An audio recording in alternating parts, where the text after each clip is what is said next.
Do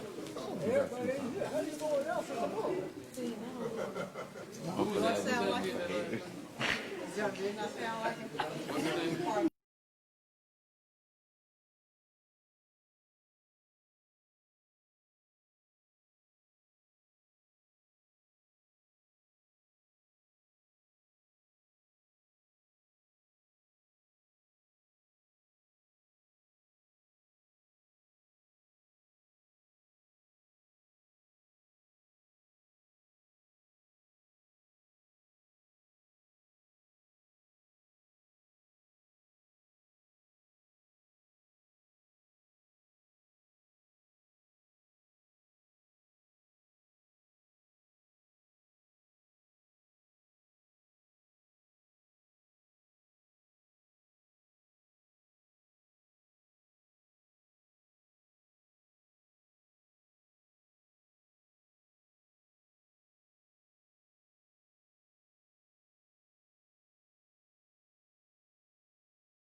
Right, right.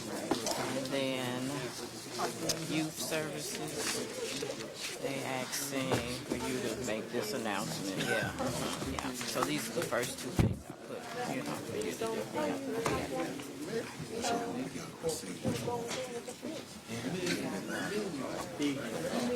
Just wait till you wait.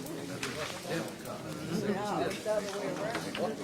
It's 10 pounds, but oh, yeah, that's right. At a certain point in life.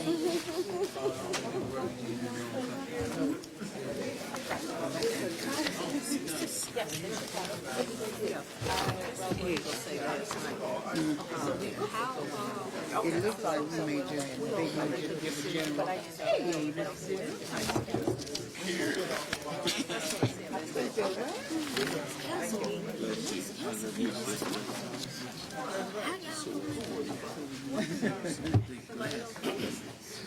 We're just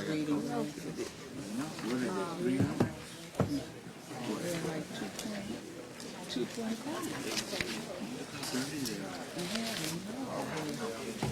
Oh, I think so.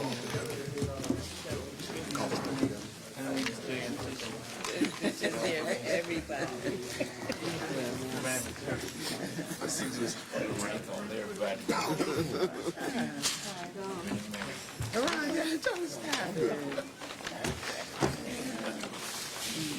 Thank you so much.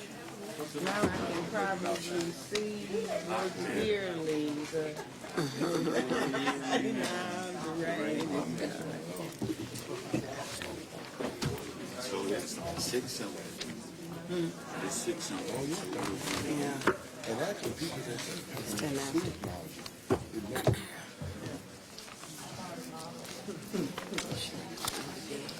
Ryder, how are you? How are you? Mike, to see you tomorrow? You guys know you have to share. Just straight up saying. Okay. Okay. She's here. I need to start my sheet of recording. Okay, let's start with this. Okay. Oh, she's here. Which union?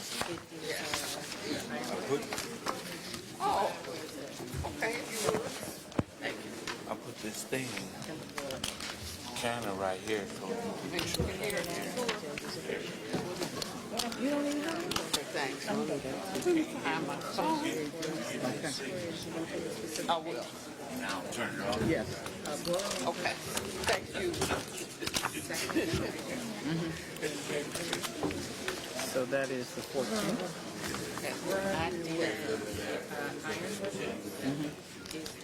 Yeah, I was. Okay. Oh, I went. How much couldn't find my phone? I'll send out this specific. Right around. Okay. You at large. That's helpful. All right.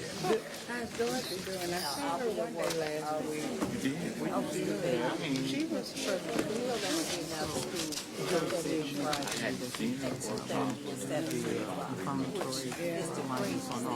See how we got They have to go through the second set of now they won't design extension. we have to tell her That's something wrong. what she knows. Last week. Yeah. That's great thing. That's a great relationship. Okay. But so now I don't know if they were told, but not No, I'm still doing the job right now. You gotta do the script for anything. You gotta do the script for anything. See it. You found one? The call. 12 million.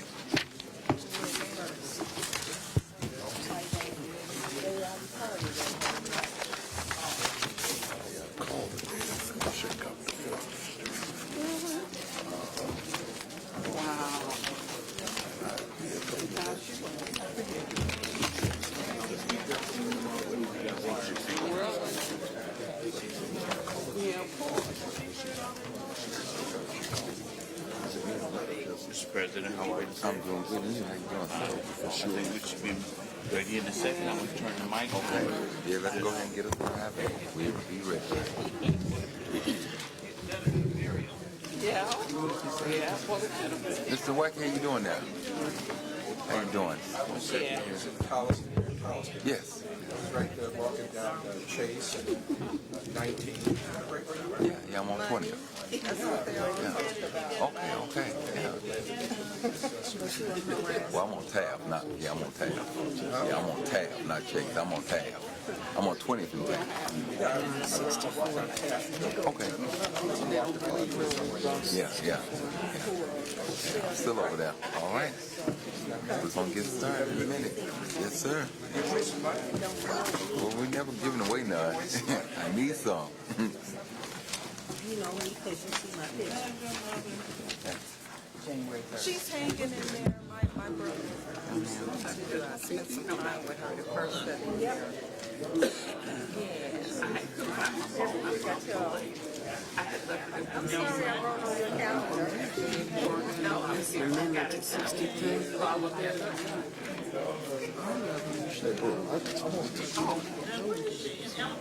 Yes. Mobile. She usually do, don't she? Don't she usually give the overview? That's not going into each one. Oh, okay. Each one of the budget. Oh, okay.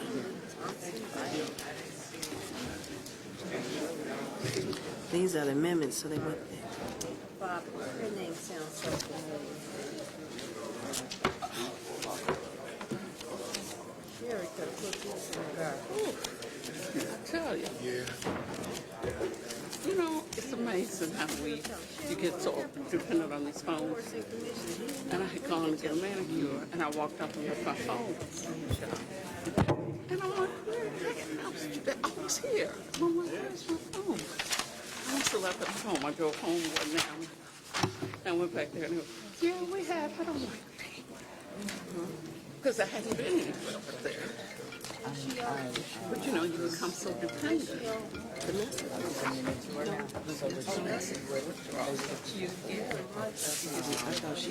Once I find out That's it.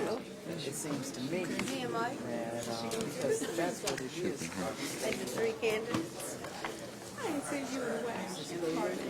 Good. How are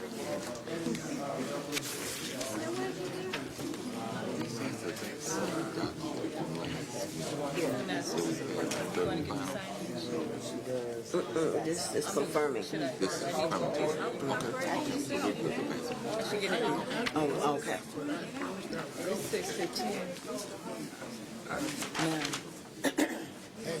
And mentioned it to me. I want to ask you. you know, I was. Yeah, and if you want to ask something, we're not going to go into it like that. I left my here. So what did it say? I saw the card. She said, "Look, I'll name each one, I still left out."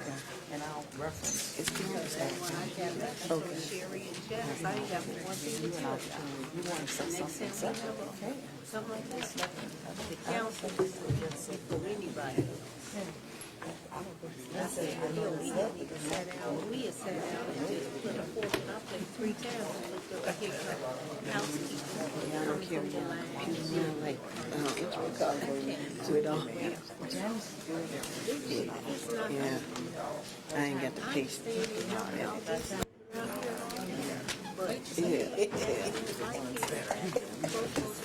She wanted to do it when she was little. This is a house. In this town, I make that serious. this is paid with our dollars.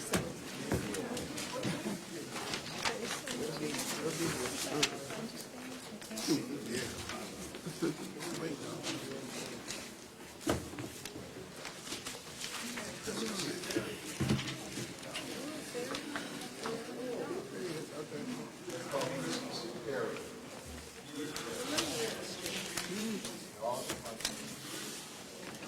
you gotta read.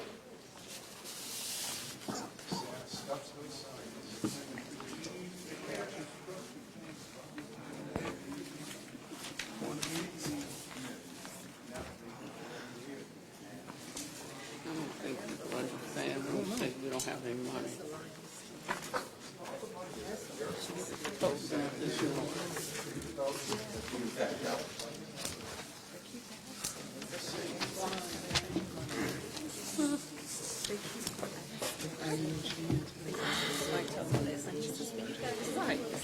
Just don't get it out. It'll be yours and nobody else.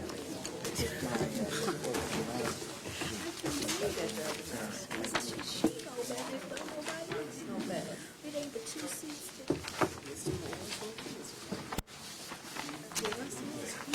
20 seconds.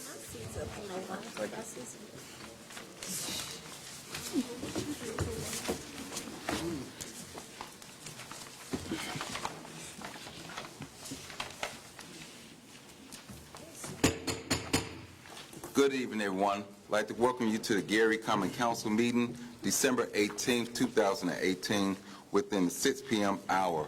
I will ask everyone that can and will stand for the prayer and remain standing for the Pledge of Allegiance. Mr. Moore will lead us in our prayer this evening.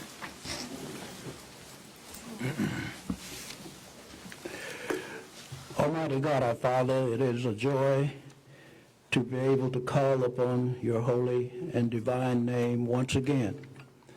We come with humble hearts, standing before the throne of grace to give honor, praise, and glory to the true and living God. We thank you for extending to us another opportunity to improve upon our work of the past and to set new goals and objectives and to renew our vow to do all that we can to move this city to greater heights.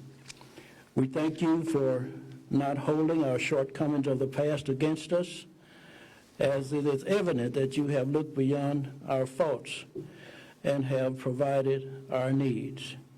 We ask your abundant blessings upon this legislative body, this administration, and upon all who have been given assignments to sustain the delivery of services to the citizens of this city. We pray for a safe and joyful Christmas celebration in every household.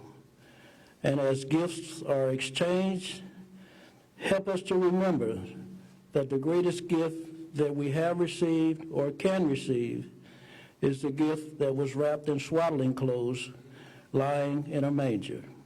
We ask the blessings upon the sick, the shut-in, the bereaved, and those behind prison walls.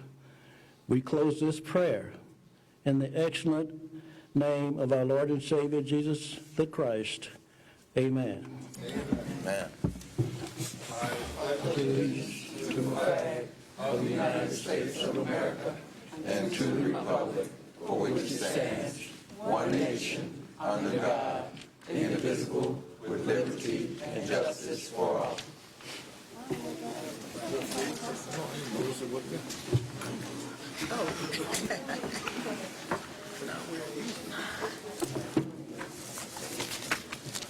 Roll call, Madam Clerk.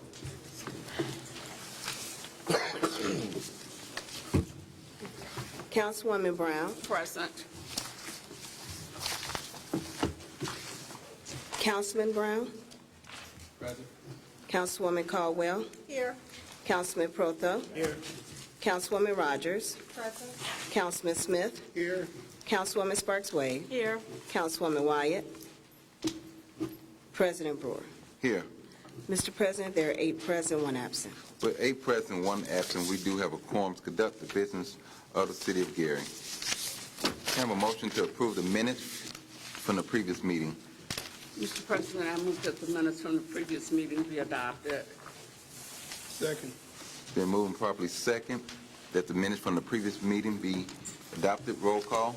Councilwoman Brown, Yes. Councilman Brown, Yes. Councilwoman Caldwell, Yes. Councilman Protho, Yes. Councilwoman Rogers, Yes. Councilman Smith, Yes. Councilwoman Sparks Wade, Yes. and President Brewer. Yes. Mr. President, vote is 8-0. With a vote 8-0, the minutes from the previous meeting has been adopted and so ordered. Council, the ordinance and resolution on first reading.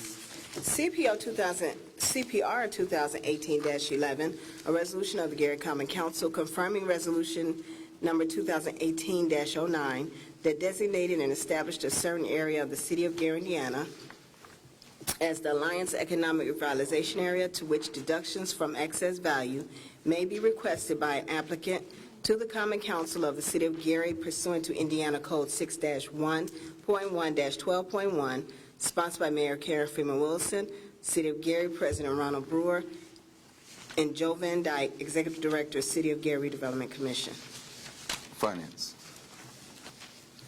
CPR 2018-12, a resolution of the Gary Common Council granting Alliance Steel Corporation an excess valuation deduction for depreciable personal property pursuant to Indiana Code 6-1.1-12.1, sponsored by Mayor Karen Freeman Wilson, City of Gary, President Ronald Brewer, Gary Common Council, and Joe Van Dyke, Executive Director, City of Gary Redevelopment Commission. Finance. CPR 2018-13, a resolution of the Gary Common Council granting Alliance Steel Corporation an excess valuation deduction of real property pursuant to Indiana Code 6-1.1-12.1, sponsored by Mayor Karen Freeman Wilson, City of Gary, President Ronald Brewer, Gary Common Council, and Joe Van Dyke, Executive Director, City of Gary Redevelopment Commission. Finance.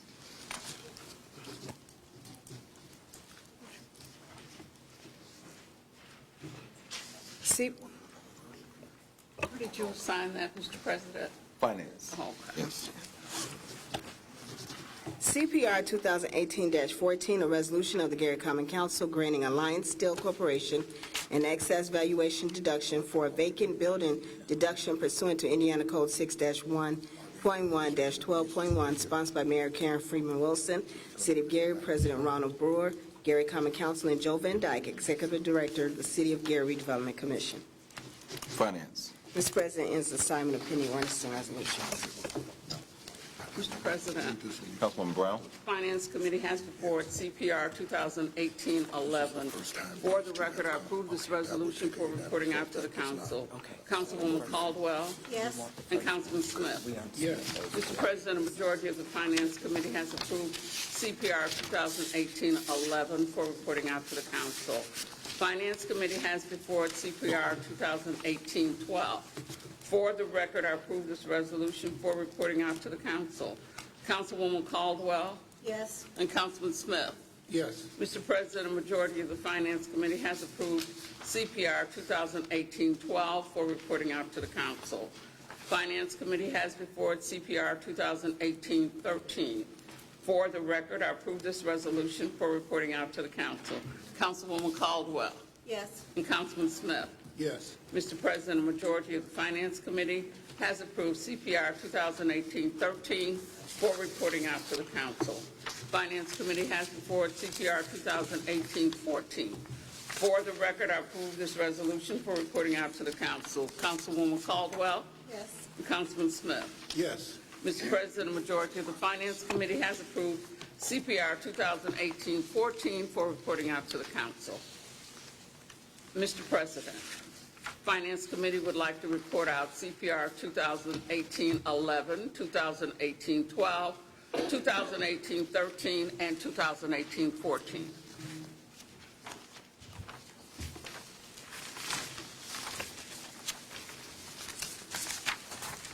Can you have just to report them out, Councilwoman Brown? You did. Thank you, sorry. Before we go into special and select, I have a presentation that will be coming before you all at this time. Mr. Josh Sims and the chairman of the Urban Planning Department at Ball State University will come at this time with their presentation.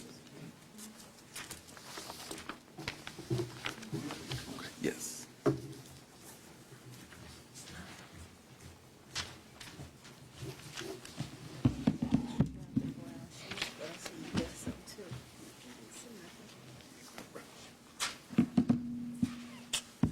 I have documents for Councilman. Give it. Yeah.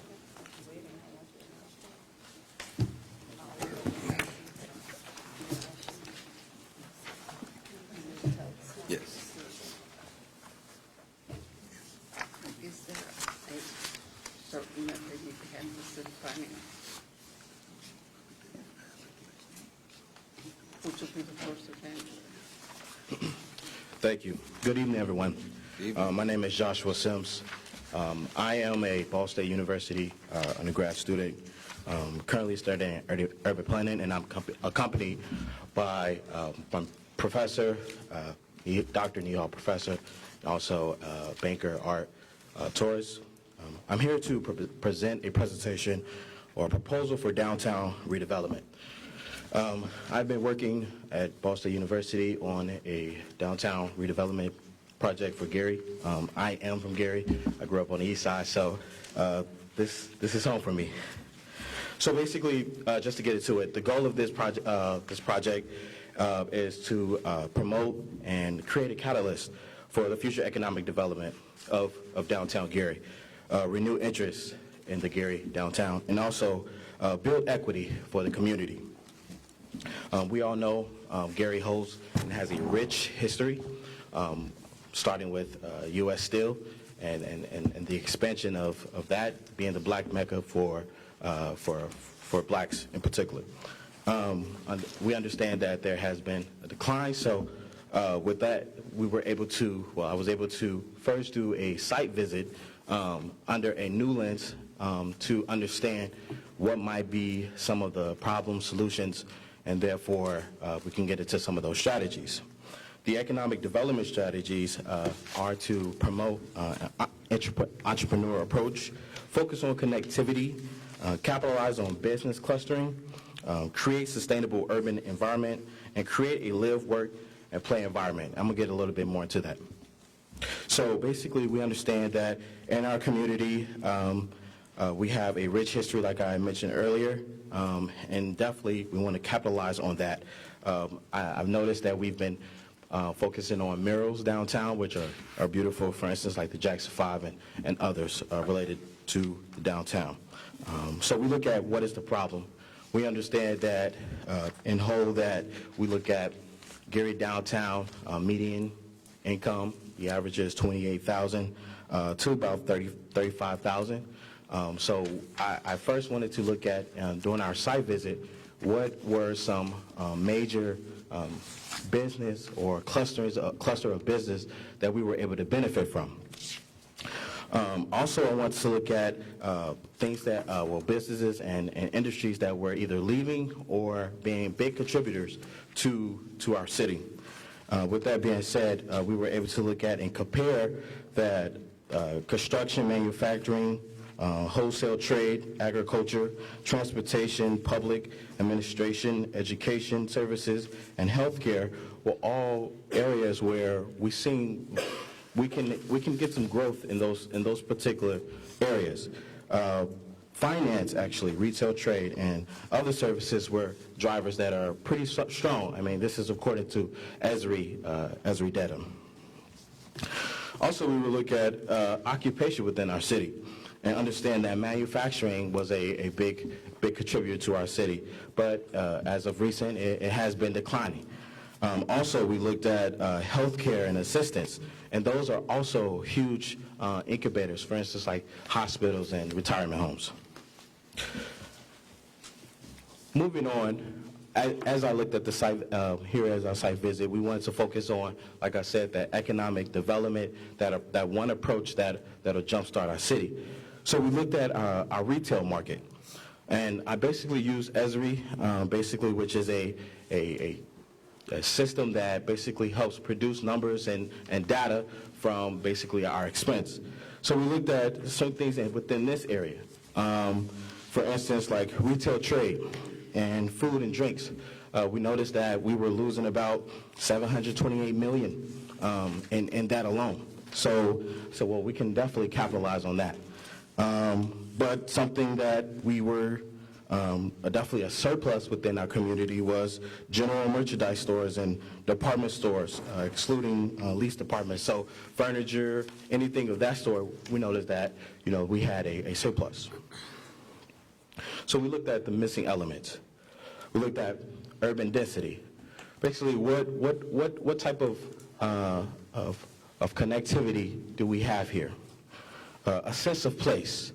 Does that exist? When I was here, was I able to see a sense of connectivity, people interacting connectively within our community?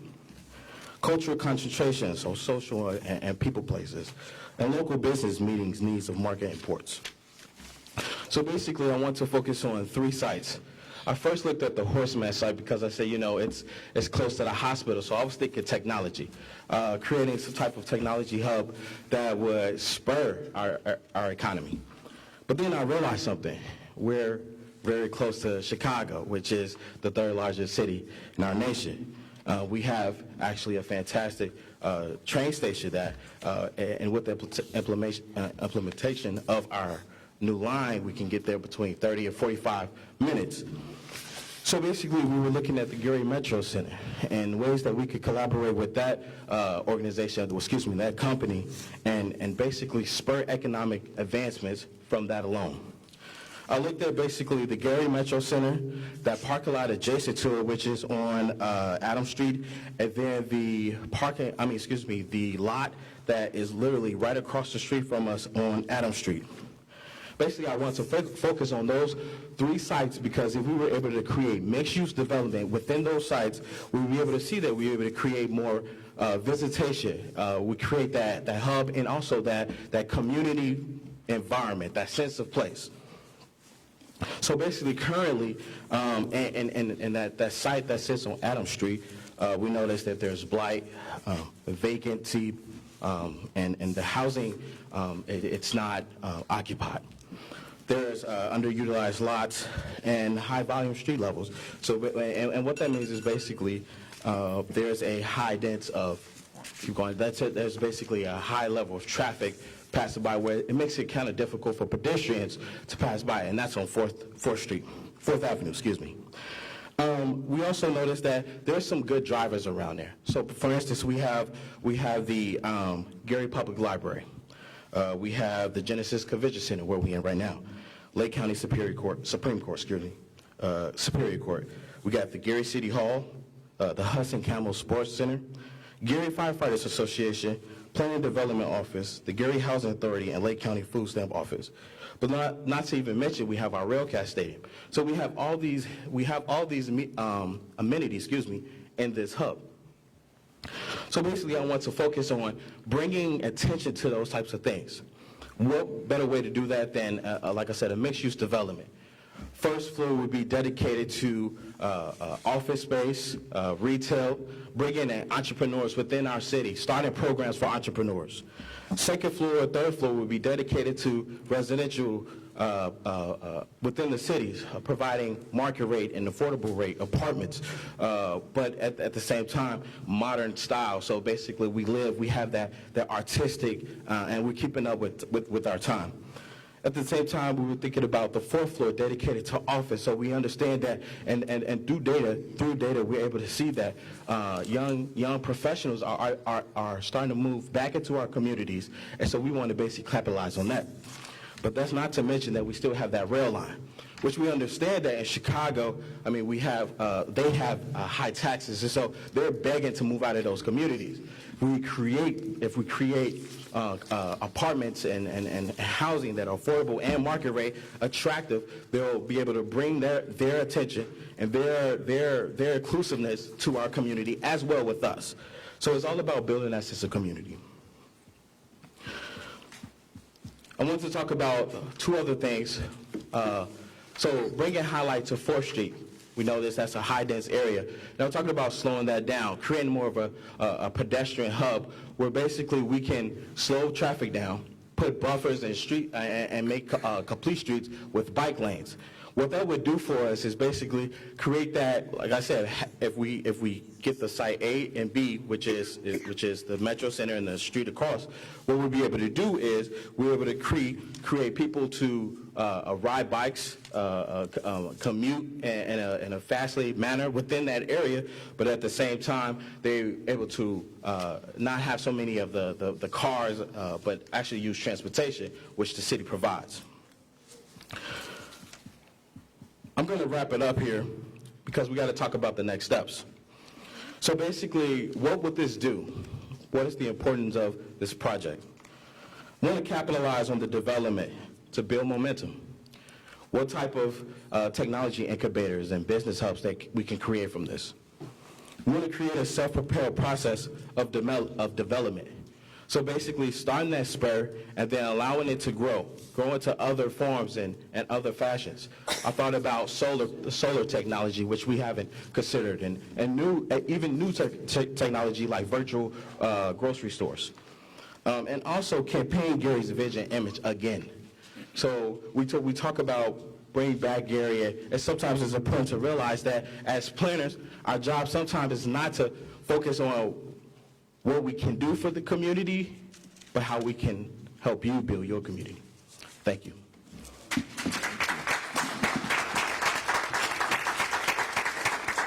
Thank you, Mr. Sims, for a wealth of information, and I know you had a slideshow. I'm sorry we wasn't prepared for your slideshow. We hope we can have you back. We met, been knowing him for a little while, and he got in contact with me probably a month ago, and we worked out where he wanted to come and present this to the city. It's good to see our young people to go off and that they want to come back and have a strong interest. He's at school, but he's working on our behalf how to make our city a better city. I don't know if any of my colleagues had any questions for him since he's here, but I do appreciate the presentation that you did bring to us. At this time, special and select any council member. Mr. President, Councilwoman Caldwell, Mr. President, boards and commissions. microphone. Boards and commissions would like to make a couple of motions. We had a meeting last night. We had 3 people interested in the 2 positions at the Genesis Center. And at this time, I would like to make a motion to appoint Deloria D. Hudson to the Board of Civic Managers effective immediately.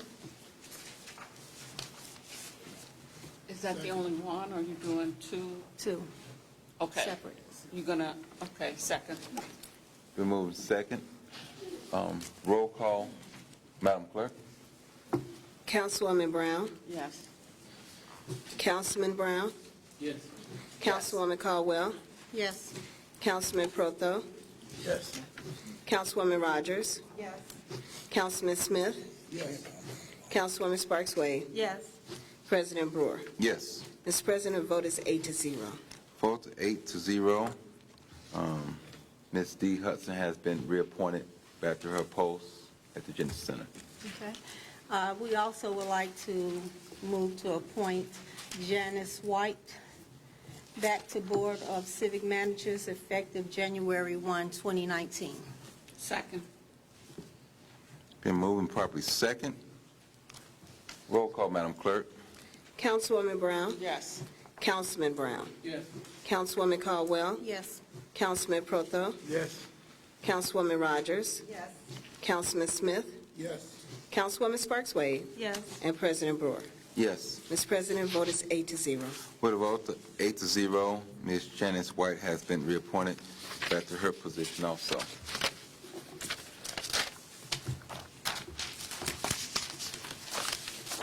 Special and select. Mr. President, Councilwoman Rogers.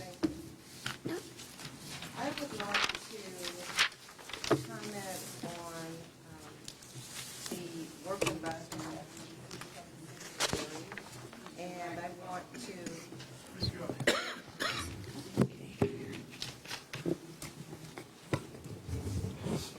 We received the working budget from the administration at the last council meeting, and I would like to go on record by saying that I am against any cuts whatsoever from public safety.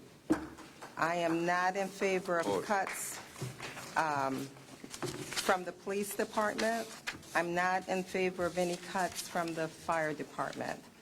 To look at cutting $1 million or so from these budgets, I really don't see how you can do that without further jeopardizing the citizens and the police officers that are serving.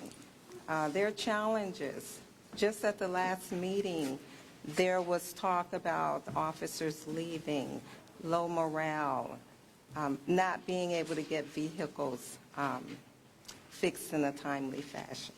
So for purposes of the working budget and letting everyone know where I'm coming from, I am just clearly not for any, zero, nothing, not a penny, no cuts from public safety whatsoever. And my question, Mr. President, is who is representing the council on the committees, and how often will we be getting information from the working committee and from these working budgets? Councilwoman Rogers, I serve as one of your representatives on that committee, and I could tell you, coming 2019, you will start getting more information on exactly what's going on with the finances. You have been getting updates from the administration even before the budget, the final 2019 budget was approved, but you will continue to get more updates, and probably a little bit more updates than you have normally been getting come 2019, letting you know what's going on for the city finances. Hope that answers your question for us. Thank you. As I get information, I will be sharing that information with my constituents from residents in the city, in the 4th District. Thank you, Mr. President. Anyone else? Mr. President? Councilwoman Wade? First, I would like to acknowledge the presence of Councilman Jamal Washington, Lake County Councilman Jamal Washington, and also offer my condolences to Mr. Washington in the loss of his father, who was funeralized on this past Saturday, Mr. Harold Washington, Jr. And Jamal, you know you're my best friend, and my condolences and my prayers. Secondly, in regards to, I'm going to piggyback off of Councilwoman Rogers because I was not here on the last council meeting. And the working budget that we received, I asked during the budget session, which is the time that the council has input into the decision-making in regards to the budget. We passed a budget that was termed a shadow budget as a result, and that we will receive a working budget November 1st after the budget is certified through the state. And my question at that time was, how can we approve a budget that is not going to be an accurate budget? And also, where are the cuts? This is the reason why I asked, where are the across-the-board cuts because of the fiscal condition that this city is in? And much to my chagrin, a 22% cut from public safety is not equitable. It's not equitable across the board in all departments. Some departments getting a 1% cut, some departments getting a 2% cut, the mayor's office getting a 1% cut, the council's office getting a 1% cut.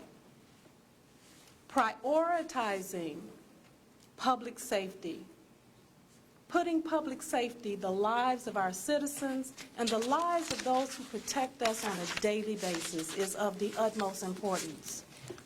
I work at 911. I'm privy to information and the ability to see what is actually going on during the course of the day when calls are made into 911. Gary has the longest response time, not because our officers are not effective, but because of low staffing. And if we cut our budget by 22%, not only does it put the lives of our citizens in danger, but it puts the lives of our officers in danger as well. And I am going on record as being totally against a 22% cut in public safety. We cannot continue to say one thing and do something else. We can say all day that we support public safety, but put your money where your mouth is. We realize we have to make cuts, but professional services is my favorite line to cut. Thank you, Mr. President.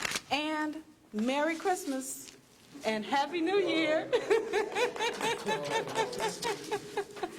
I wish everybody in the 6th District and all of the citizens of the city of Gary a very Merry Christmas and a Happy New Year. And we pray that the city of Gary is prosperous and that all and each of you are prosperous in the coming year.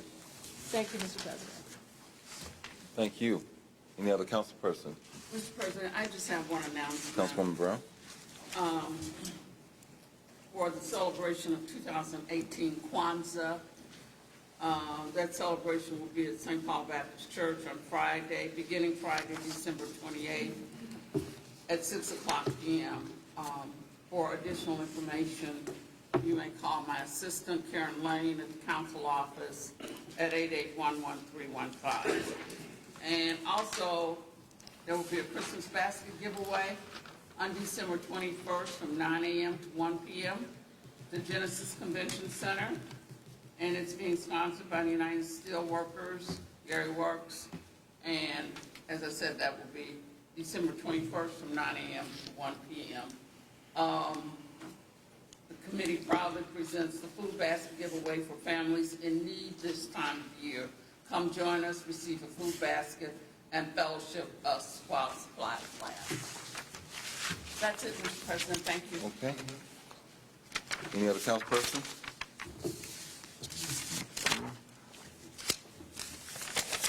Just want to make a quick announcement.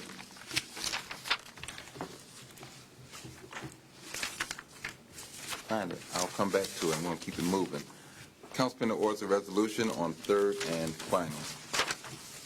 CPO 2018-63, an ordinance appropriating 2019 budgets for the operating expenses of grants, donations, special revenue funds for the city of Gary for the fiscal year beginning January the 1st, 2019, ending December 31st, 2019.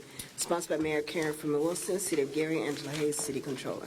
Mr. President, I move the passage of CPO 2018-63 on third and final reading. Second. Overview at this time. Mr. President, I move to amend by substitution CPO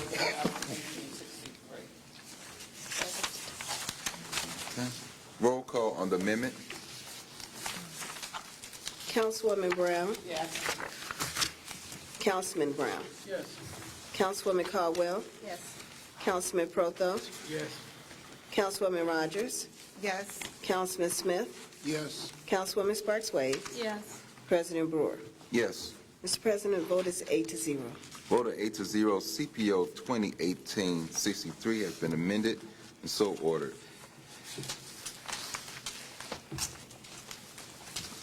Overview at this time. Yes. Mayor's coming to do the overview.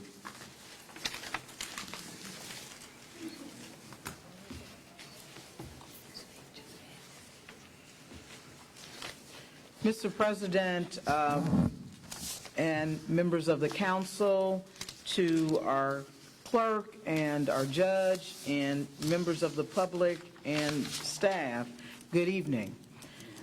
This is the ordinance that outlines the expenses and the budget for special revenue donations and grants. And it is listed as follows with the clerk, it's $68,346. With the court, it's $430,770. With the media fund, it's $504,663. With the police department, it's $370,899. With the fire, it is $3,425,282. With the Commission for Women, it's $5,000. With the Building Department, it's $92,100. With the Information Technology Services Department, it's $45,000. With the Parks for Hudson Campbell, the amount is $262,249.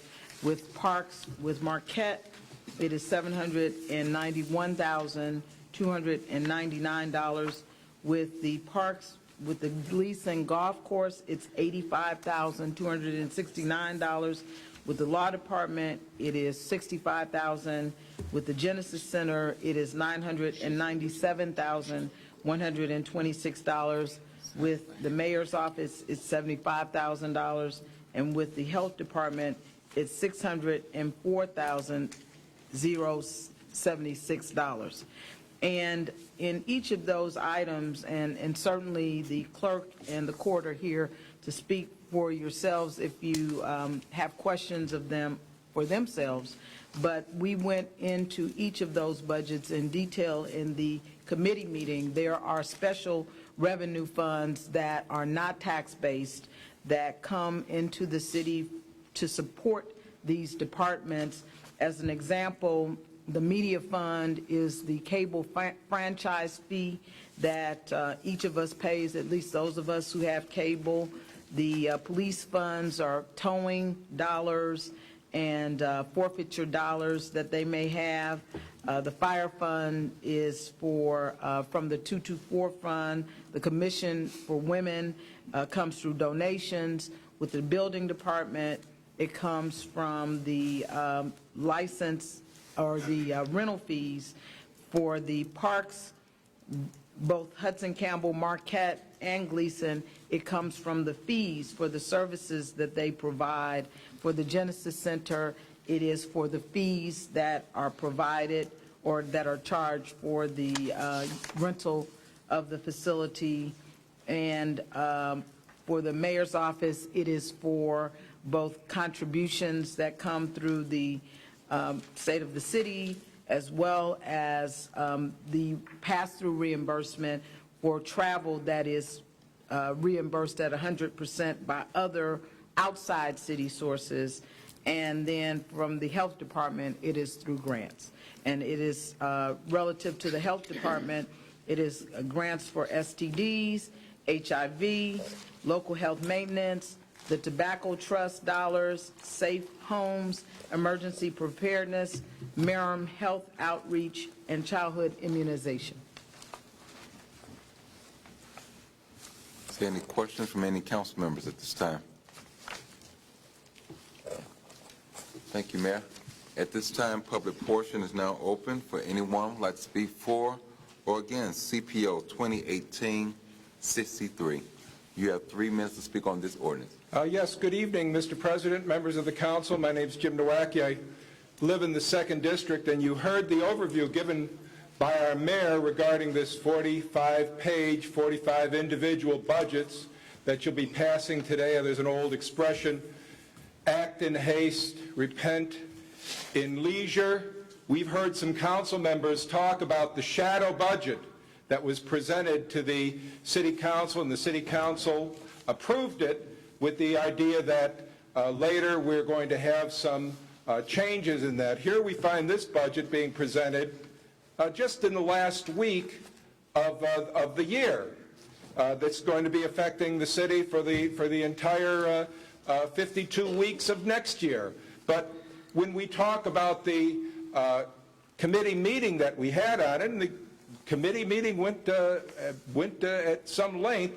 However, there was no opportunity, as you were reviewing the individual budgets, for anyone to ask any questions. And when you act on a 45-page document, 45 pages, in 3 minutes, there's no time even to make individual suggestions regarding this budget. But the evidence is very clear. You pass a document like this every single year, and you see what the conditions in our city, where the conditions of our city go. They decline.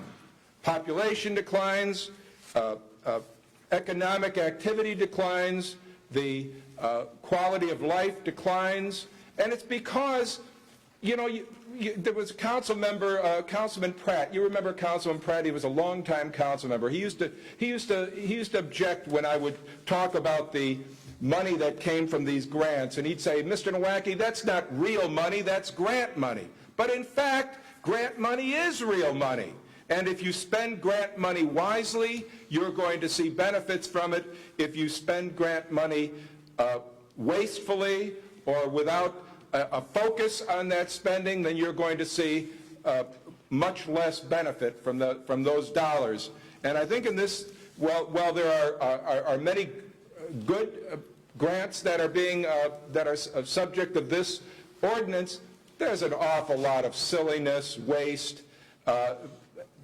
and money that's not going to provide any direct service to any resident or member of this community. So thanks for having a long committee hearing on this, but I have to say, without any opportunity to address issues as they are presented, just throwing all 45 of these budgets together and passing it, that is not going to be effective. Thank you. Good evening, Council.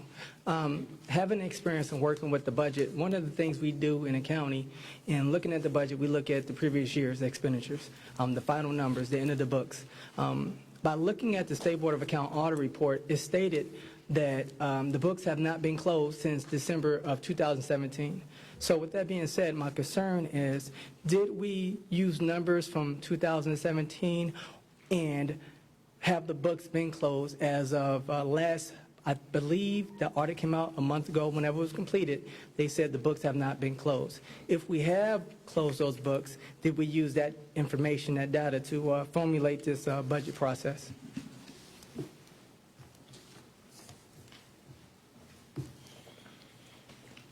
Good evening. Civil rights activist Mr. Riso. I'm for this ordinance. I love to travel. I look at this town, and sometimes I say to myself, I used to laugh when they used to say the term hillbilly. But what do you call an Afro-American who acts like they're from Mississippi? And you know what? Why do I bring this up? I bring this up because some parts of Gary, the way some of the people act environmentally, physically, mentally, is the way old-time Mississippi used to be conducted. You have individuals come from down there. As a matter of fact, as a little kid, you had Afro-Americans running down to Mississippi to get better examples and better ways of life, and now you have them running back up here. But I'm for this ordinance because, first of all, I don't like when you guys jam all these different factors and different entities in one particular ordinance. But what it does do, it boosts the economic status, social status, environmental status, and by means of the ultimate goal, which is to obtain or sustain a better population, meaning the numbers go up. Anything for the city to get better, I'm for it. It's a start. And this is an everyday process, every year process. I've been coming down here for about 18 years, so it's nothing new. And as long as we run in this town like a business, then I'm fine with that. So I am for this ordinance. Thank you very much. Seeing no one else, public portion is now closed. Councilwoman Brown. I just want there to be some clarity in terms of this ordinance. This is not a tax-based ordinance. This is an ordinance for grants, donations, and special revenue funds. And we do this each year, not at the time that we do the budget for the tax-based budget. We do this every year around this time of the year. And so I just want the public to be clear that this is not the budget for tax-based funds. This is a budget for grants, donations, and special revenue. And I just wanted us to be clear on that. Thank you. Roll call, Madam Clerk. Councilwoman Brown? Yes. Councilman Brown? Yes. Councilwoman Caldwell? Yes. Councilman Proto? Yes. Councilwoman Rogers, Yes. Councilman Smith, Yes. Councilwoman Sparks Wade, No. President Brewer. Yes. Mr. President, vote is 7 yes, 1 no. With a vote of 7 yes, 1 no, CPO 2018-63 passes on third and final. So ordered.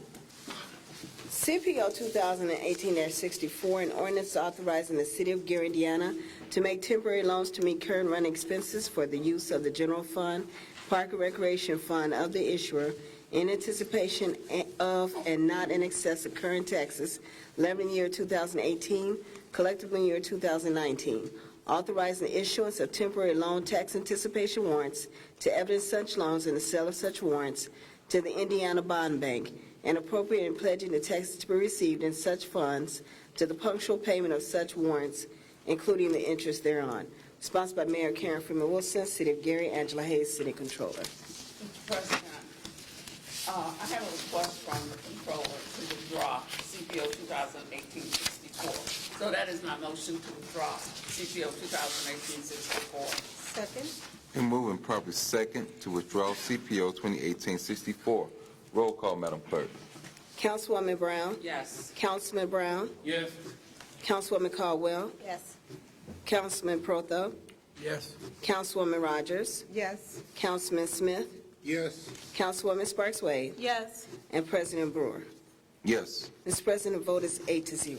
With a vote to 8-0, CPO 2018-64 has been withdrawn. CPO 2018-65, an ordinance authorizing the City of Gary, Lake County, Indiana, to make loans to meet current running expenses for the use of the general fund, park and recreation fund, and anticipation of current taxes levied in the year 2018, collected in the year 2019, estimated to be received on or before December 31st, 2019. Authorizing issuance of tax anticipation warrants to evidence such loans and the sale of such warrants to the Hammond Local Public Improvement Bond Bank, and appropriating and pledging the taxes to be received in such funds to the punctual payment of such warrants, including the interest thereon. Sponsored by Mayor Karen Freeman Wilson, City of Gary, Angela Hayes, City Controller. Mr. President, I move the passage of CPO 2018-65 on third and final reading. Second? Moving properly second. Roll call, Madam Clerk.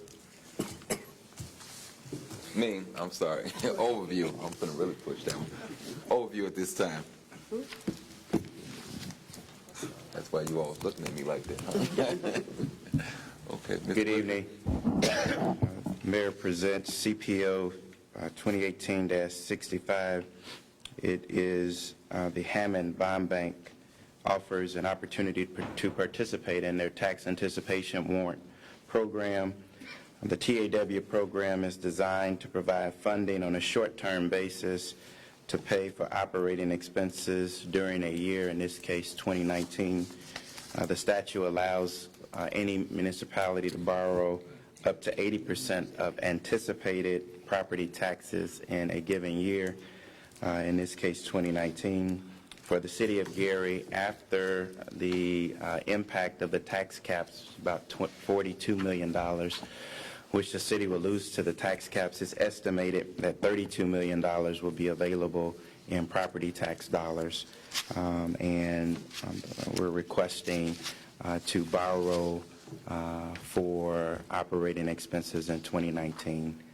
I'd be happy to answer any questions anybody may have regarding this. Any questions, any council members at this time? Thank you, Mr. Whitaker. Tonight is open for public portion. Anyone would like to speak for or against CPO 2018-65? You have 3 minutes to speak on this ordinance. Once again, good evening, Council. Tax anticipation warrant, TAW, I call it a payday loan. My concern is every year we do a tax anticipation loan. We've been doing it for years, probably over a decade. And every time we maximize our levy, we're asking for a certain amount that we know we're not going to receive. And by doing that, that affects our tax rate as well. My concern is, I'm not saying I'm not for it, because I get it, we have to do it. I am for the tax anticipation warrant this time. But what are we doing to make sure next year we do not have to do another payday loan. I think it's extremely critical that we analyze, like, for example, the Gary Sanitary District. I was looking at the line item. In 2012, the line item for professional services was $12,000, for $14,000. As of 2017, it's $1.4 million. I think, what are we doing now to make sure next year we're not in that situation, so we don't have to do a payday loan?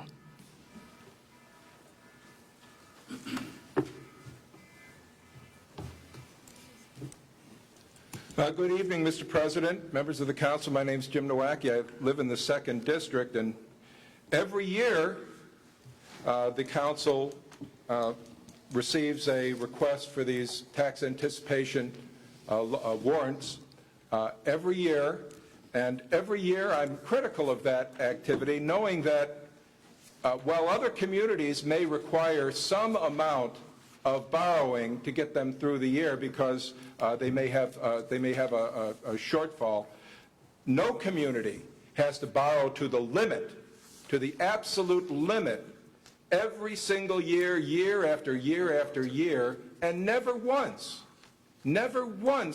does the council make any effort to change those circumstances.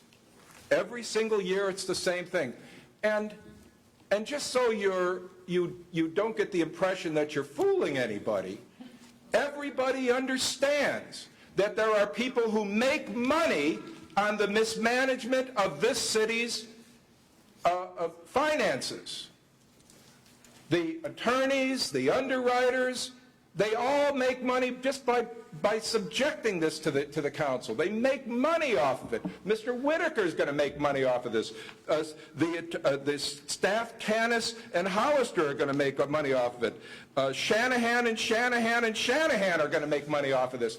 People make money off of the mismanagement of this city's finances. They act, when someone refers to this as a payday loan, does anyone not understand that they open these payday loan offices in places in impoverished places? And they do it at a very, very high interest rate, and they make easy money off of impoverished communities. We don't have to be an impoverished community.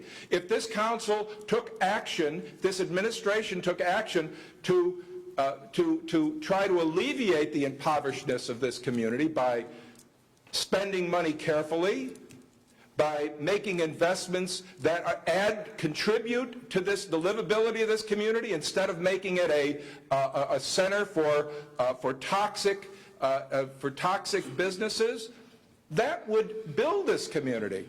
If the city council were to take and make small cuts year after year after year, in 10 years, we wouldn't have to have this borrowing. We wouldn't have to take care of Whitaker and Company and Taft and Stannis and Hollister and Shanahan. We can do it, but we're going to need help from you guys. Thank you, Mr. Nowacki. Seeing no one else, public portion is now closed. Any discussion from council members? Mr. President, Councilwoman Wade. every year since I've been here, we've done the same thing with the tax anticipation warrants. And every year I've voted against it because we have not, during the course of the year, during budget session, when it is our time as a council not to abdicate our responsibility, but to make the cuts and force the cuts and make sure that the proper decisions are made in regards to budgeting. A budget is supposed to be a plan. It's your financial plan. And so, because we have not planned appropriately, we're in this situation year after year after year. And as both Councilman Washington and Mr. Nowacki indicated, we're borrowing at an alarming rate. $25 million. $700,000. 80% of our entire general fund budget for next year. And it's going to be an impossible situation if we continue to rob Peter to pay Paul to get out of this hole. Do we need to make the cuts? Absolutely. Do we need to make a 22% cut from public safety? Absolutely not.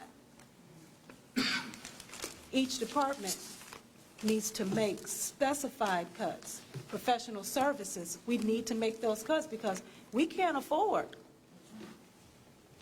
some of the things that we were able to afford 10 years ago.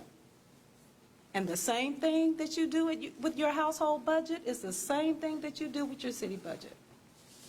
If I can't afford to buy a stainless steel refrigerator, I'm not buying a stainless steel refrigerator. I'll get the one that's on sale until I can afford something else. And so I will be voting no. And it's a symbolic vote every year because it passes every year. It's symbolic, but it is the principle of the thing. Thank you, Mr. President. Anyone else? Mr. President, Councilman Smith. I told my wife I wasn't going to say anything. She know me.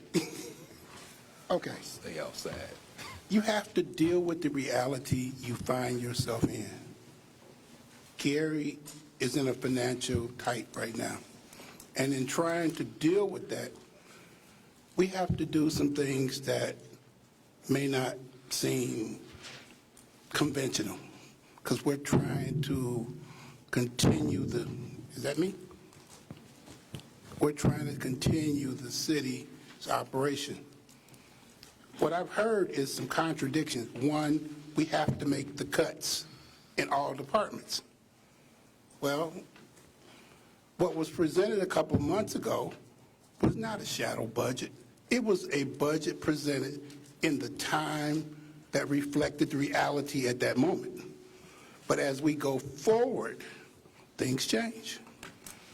And you have to be able to change when things change. At the time the budget was passed, as I said, it was a reflection of that time. We tried to maximize the dollars that we got from the state. And that's a good thing, because if you listen to my colleagues saying some of the other things they want us to do, that's a shadow budget and all that stuff, and we didn't maximize the dollars we're going to get from the state, we'll be in worse condition. It would create a worse condition. So we maximized the dollars we got from the state, okay? And now we're looking at the reality we find ourselves in right now. And in doing so, you adjust. And I'm not for, well, let me rephrase that. I'm for a review of budgets in all departments to include fire and police, because in my opinion, if you look at the problem, we got 198 policemen sitting in the building, 12 policemen on the street. So don't it make sense they're getting paid? Do it make more sense to put some more money on the street? So they're getting paid. So the problem doesn't seem like the budget, really. They're getting paid. The problem seems like a manpower staffing problem. So we need to look at that. So I won't cut this off and make it very short. That bottom line is that when you deal with the reality you find yourself in, and in doing so, you make changes. And that's what you're seeing now, the changes that are being made to sustain the city. I can agree that we could do a better job of forecasting and looking at past practices and things of that sort. Because at our last committee meeting, I asked some of the people who were briefing us to do a little better job in briefing us so that we can make a better decision. But so there are some things that need to be done. I'll agree to that. But right now, the effort is to sustain the city, keep it running, so that we'll have a city to adjust fire in. When I say adjust, I'm an old artillery person. And make the corrections and keep going. Thank you, Mr. President. Thank Hope you. that made sense. All right. And tell my wife, leave me alone when I get.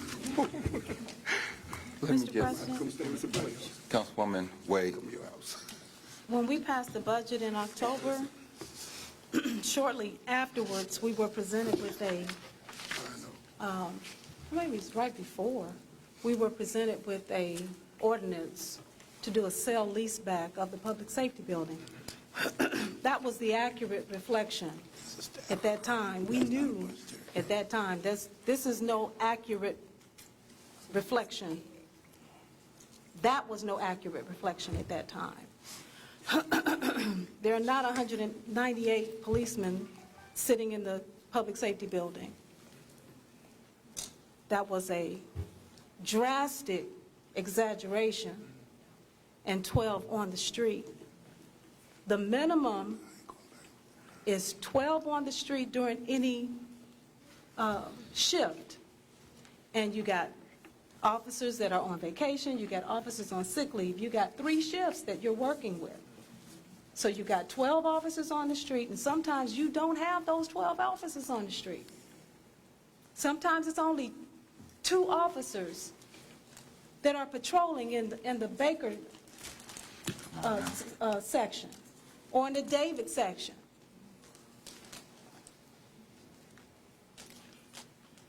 At my last request, as far as how many officers that we have on staff, it was 171. The maximum is supposed to be 200. And we will lose them continuously to attrition and retirement and so forth. Finally, I didn't make up the term shadow budget. That's the term that our chief of staff said. I didn't say that term. Some council members would have you to believe that what I'm saying is just, oh, she just always saying no. Somebody got to say no. Somebody There's got to. no Alberts. None. Go ahead, Councilwoman. Somebody has to say, come on, guys, what are we doing here? And take responsibility. Do not abdicate that responsibility of budgeting to the executive branch. Our responsibility per the Indiana Constitution is to be a checks and balances during the budget session. It does not pass if we say no. And we go back to the drawing board until we get it right. Thank you, Mr. President. You. Let me just say, we talk about this pretty much every time we have to deal with this. And the question is, what are we doing? We keep doing the same thing. We're not doing nothing else. That's far from the truth. We are making changes.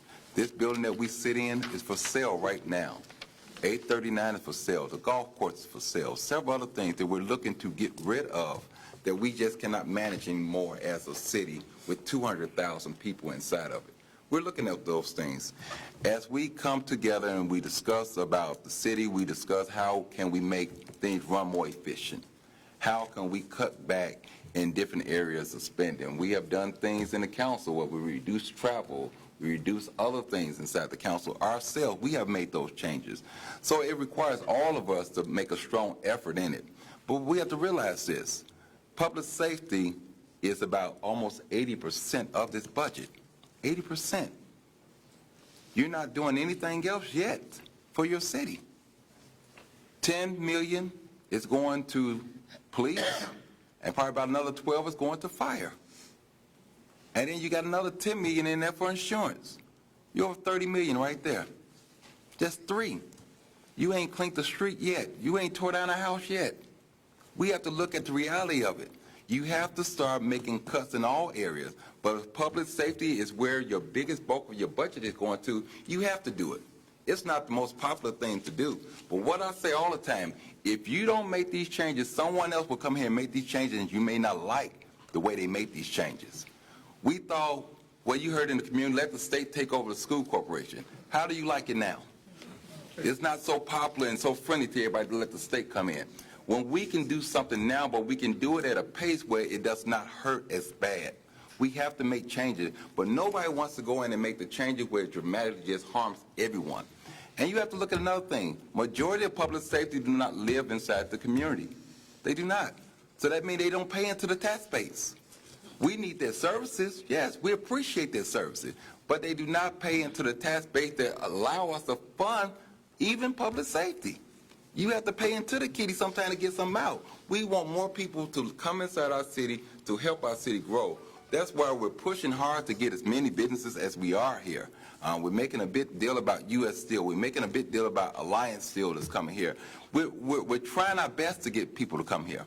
We're trying, but it's a process. We didn't get here overnight. We didn't.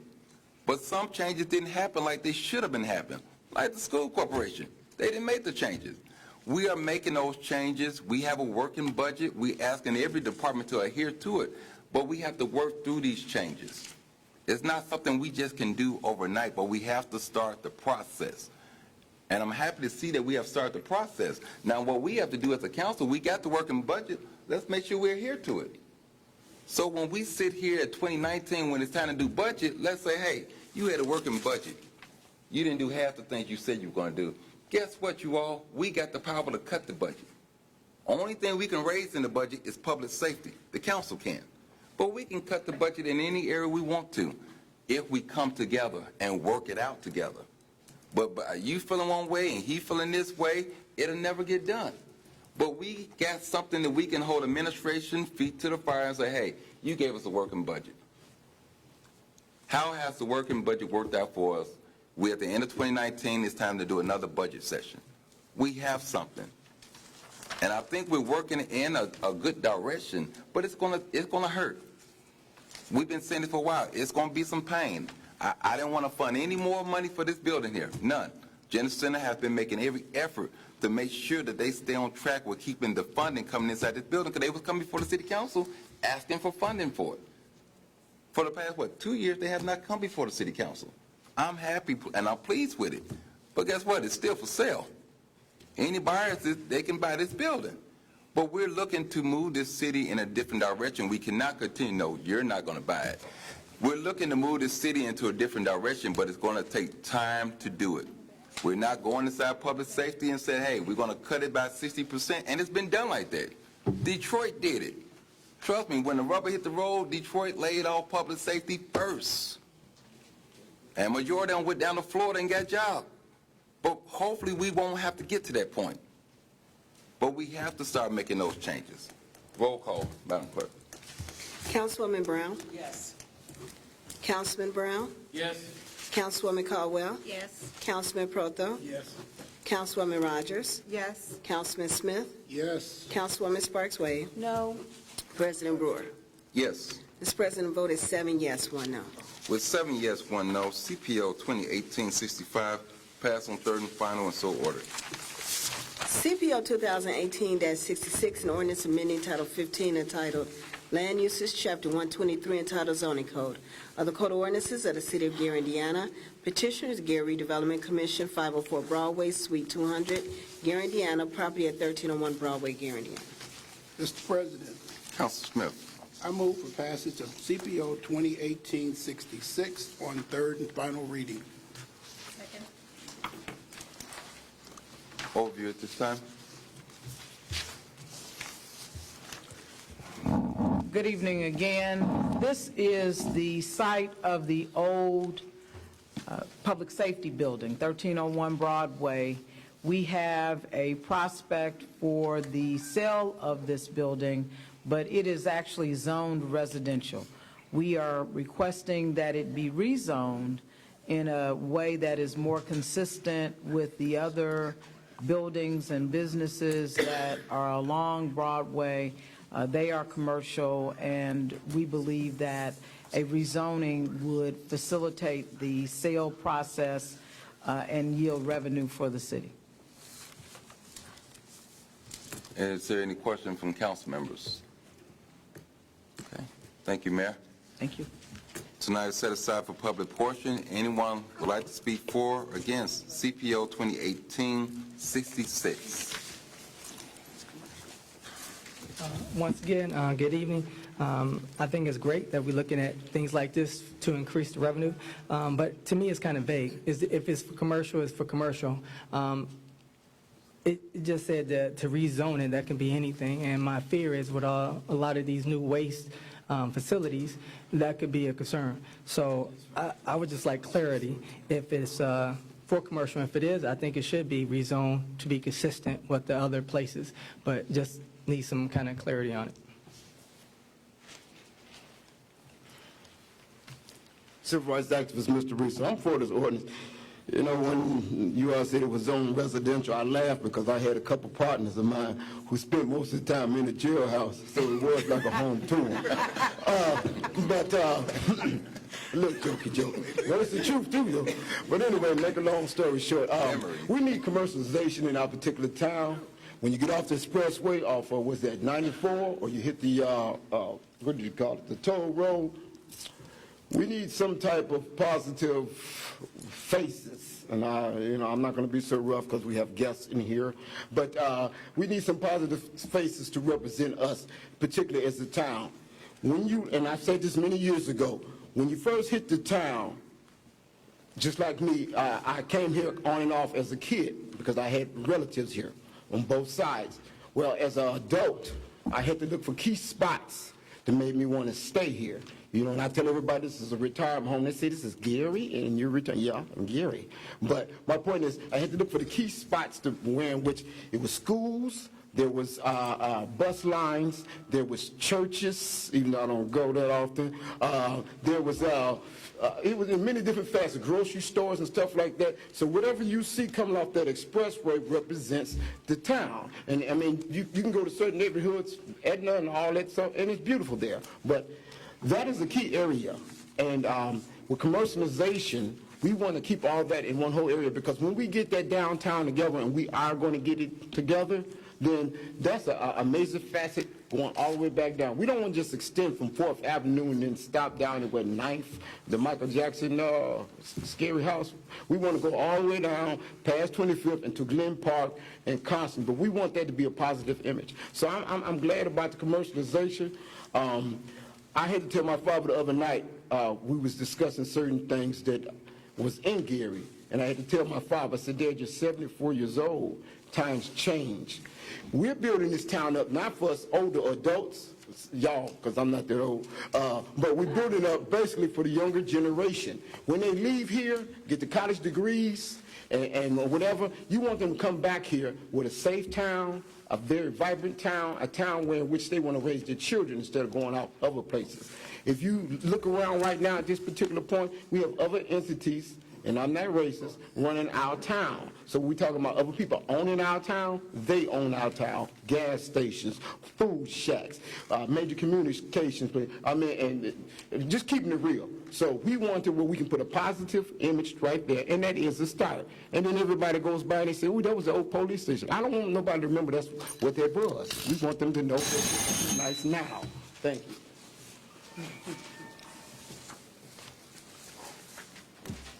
Good evening, Mr. President, members of the council. My name's Jim Nowacki. I live in the 2nd District. I'm not one to complain. Matter of fact, my mother told me, if you can't say something good, then just keep your mouth shut. That didn't work out. But you know, sometimes complaining is required. You know, like for instance here, we understand zoning this property. Very appropriate. It's zoned residential. Used to be where the old public safety building used to be. Now there's a potential buyer for that site. But that's where the complaint comes in, Mr. President. Do you know that the city of Gary owns tens of thousands of lots around the city? They own them. The city of Gary owns all these lots. And you know that, Mr. President. The public knows. We hear about it all the time. We're always looking for partners to buy this property from the city. But what the council may not understand, because I hear you all complaining, You're saying we don't have enough money for public safety, we don't have enough money to put salt on the streets, we don't have enough money to take care of our parks and other, etc. But do you know that every time a piece of property is sold in this city, the city council, the city of Gary gets not one penny? Try to imagine that. The redevelopment commission sells our property, and then they keep all the money at redevelopment. I was at a meeting last week where their 474 account had $4 million in it, non-reverting account from when they sell property that's owned by the city. And you see sometimes at Public Works, the city transfers property over to redevelopment, and redevelopment then sells this property. I think Alliance Steel bid almost $900,000 for a property that they were going to buy on Industrial Boulevard. But where does the money go? Not where you can spend it to provide basic services to our citizens. It gets stuck over there at redevelopment to pay all the consultants, to pay all the phony projects that they contrive at redevelopment. You know, the city council could solve every financial problem in this city if you passed an ordinance saying when redevelopment sells a property, the city of Gary gets that money. The city of Gary gets it to provide police and fire protection, plow the streets, put salt on the streets, take care of our parks, provide all of the services that our community needs just to provide a basic quality of life. Thank you. Seeing no one else, public portion is now closed. Roll call, Madam Clerk. Councilwoman Brown? Yes. Councilman Brown? Yes. Councilwoman Caldwell? Yes. Councilman Proto? Yes. Councilwoman Rogers? Yes. Councilman Smith? Yes. Councilwoman Sparks Wade? Yes. And President Brewer. Yes. Mr. President, vote is 8-0. With a vote of 8-0, CPO 2018-66 is passed on third and final. So ordered. CPO 2018-67, an ordinance repealing Ordinance 6708, which created EMS Fund 224 and all amendments related thereto, and established a non-reverting fire service and ambulance service account for the Gary Fire Department, sponsored by Mayor Karen Freeman Wilson, City of Gary, Chief Paul Bradley, Gary Fire Department. Mr. President, I move for passage of CPO 2018-67 on third and final reading. Second. Been moved properly second. Mr. President, I move to amend by substitution CPO 2018-67. Second. Been moved properly second. Substitute. Roll call, Madam Clerk. Councilwoman Brown? Yes. Councilman Brown? Yes. Councilwoman Caldwell? Yes. Councilman Proto? Yes. Councilwoman Rogers? Yes. Councilman Smith? Yes. Councilwoman Sparks Wade? Yes. And President Brewer. Yes. Mr. President, the vote is 8-0. With a vote 8-0, CPO 2018-67 has been amended. That's substitution. Overview at this time.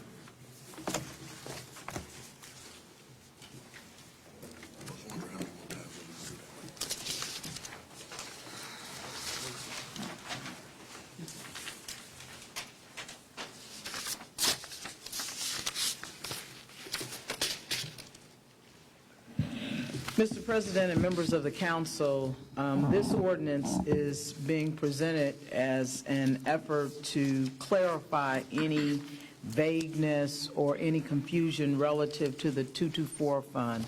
The first thing I want to say is, as it is outlined in this ordinance, all funds will be used for fire and emergency management services. It also goes on to say that specifically what those items are relative to fire and emergency management. It outlines fire apparatus, ambulance apparatus, and emergency response vehicles, medical supplies related to ambulance services, fire tools, appliances, personal protective equipment, and fuel.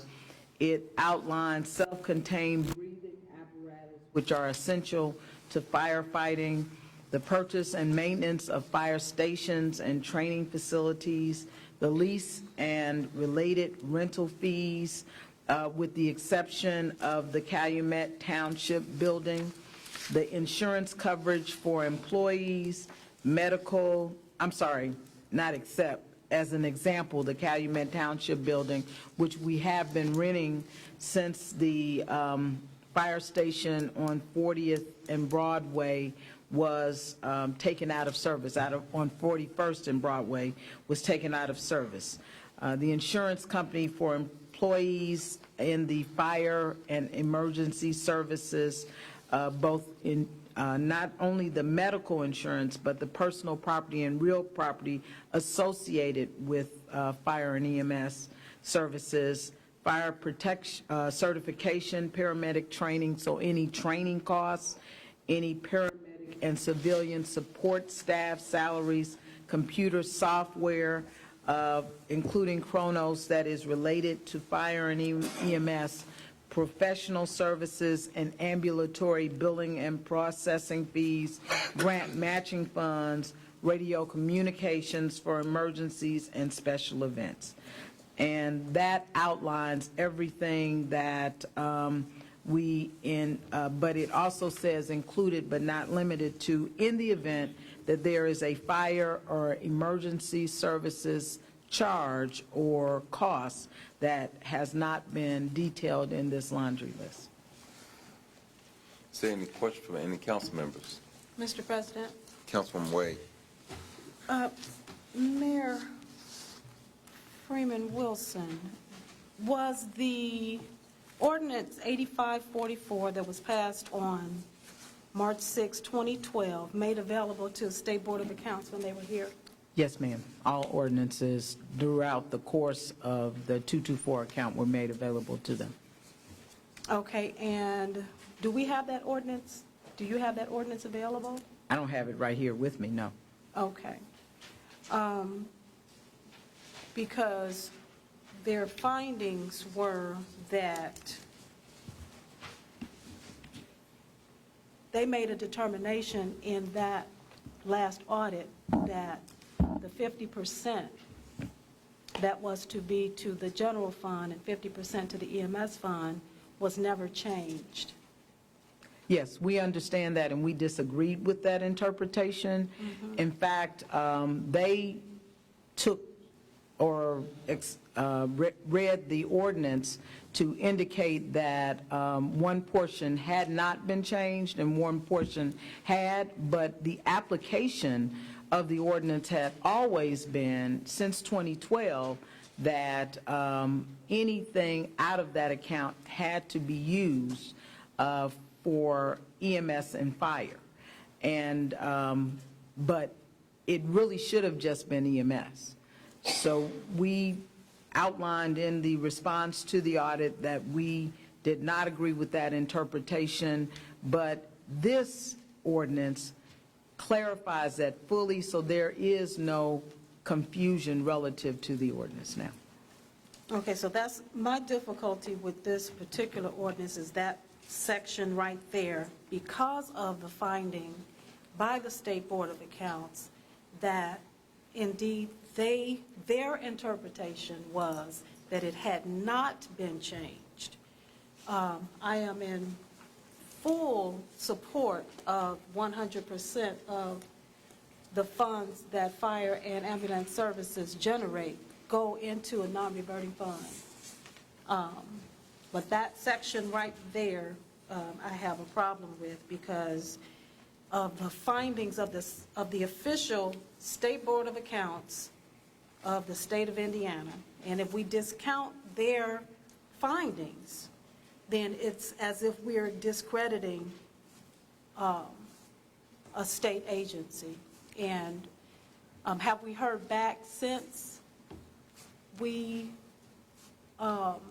disagreed with? Was there something that they sent to us afterwards? No, their findings show their interpretation, but what this does, and the State Board of Accounts would agree with this, it clarifies because what they're saying is, what they were saying was it was not clear. Right. What this ordinance does is that it clarifies any confusion, it removes any doubt as to what the purpose for this fund is. If you accept the State Board of Accounts interpretation of the ordinance or how they've read the ordinance, and understand, they're accountants, they aren't lawyers. If you accept what they've outlined, then you would then say that you are going to take 50% of what was in that account from 2012 until today for the general fund. Yes, I understand that. And again, they're accountants, but they also have attorneys available to them for the purpose of interpreting. But again, in regards to the 100%, if 100% is going into, and they were clear about what they felt the interpretation was in regards to 50% and 50%, that it had not changed, that there was clarity that it had not changed, not that there was no clarity. So I want to be sure that we are sending 100% of the fire and ambulance monies into the non-reverting fund. And we started a new line item for that, right? Yes, A new there's account for a that? separate account. There's actually a separate account. Okay. All right, thank you, Mr. President. Okay. Any other council members? Mr. President, Councilman Smith? yes.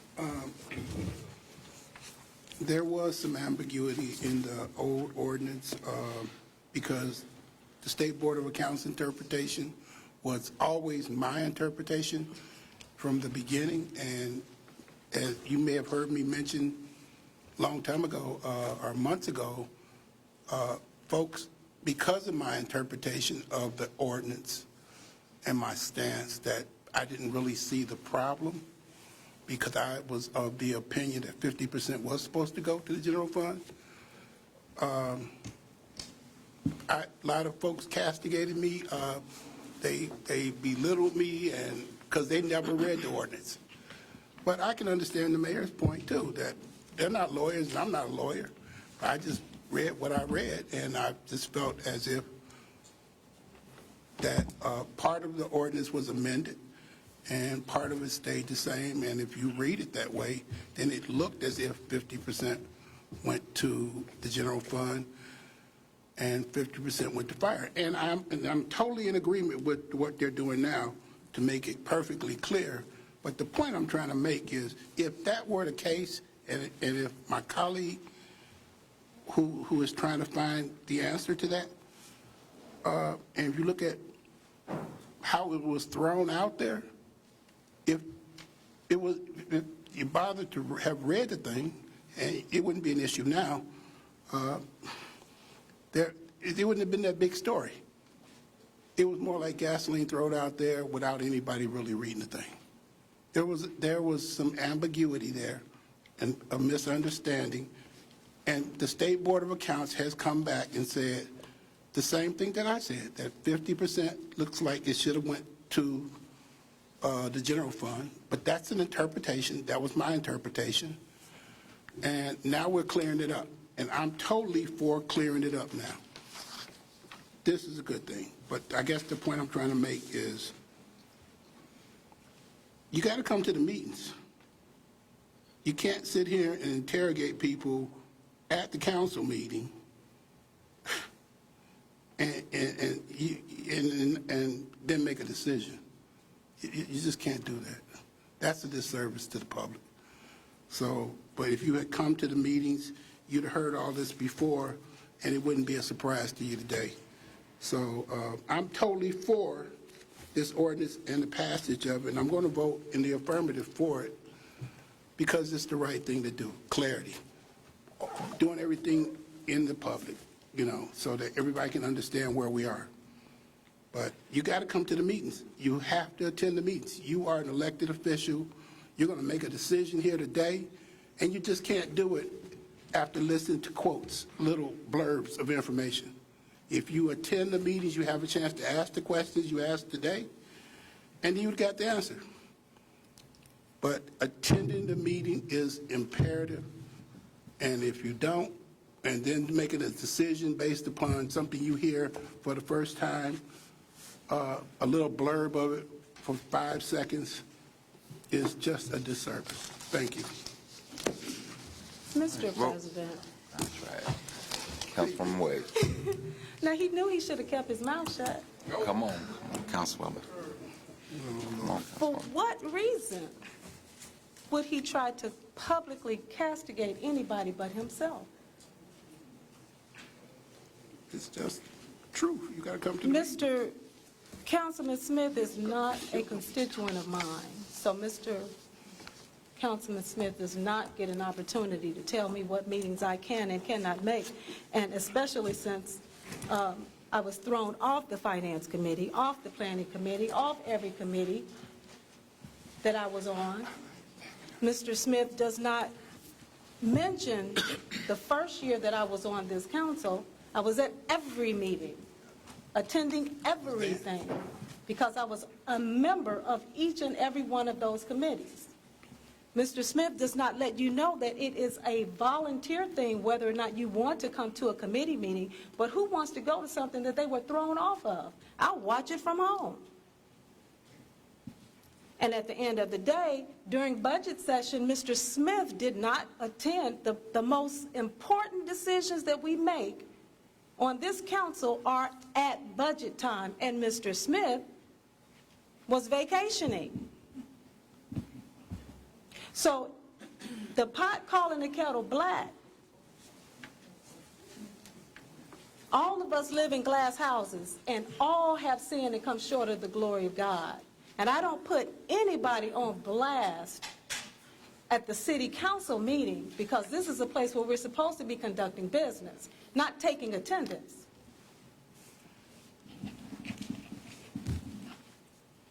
"100%, and I can read, and I read the ordinances. 100%, if this city were operating from the standpoint that they felt that 100% of the monies that were coming into EMS and the ambulance service into the non-reverting fund, if they were operating on that premise,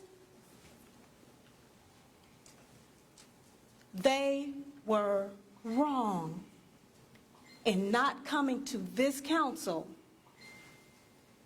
to reappropriate those monies when they made those decisions. Get that straight. And you can't have it both ways. You can't have the 50% and have the 100%. It's one or the other. Yes, I am done. To my colleagues, and I do apologize for getting angry, but this is not acceptable.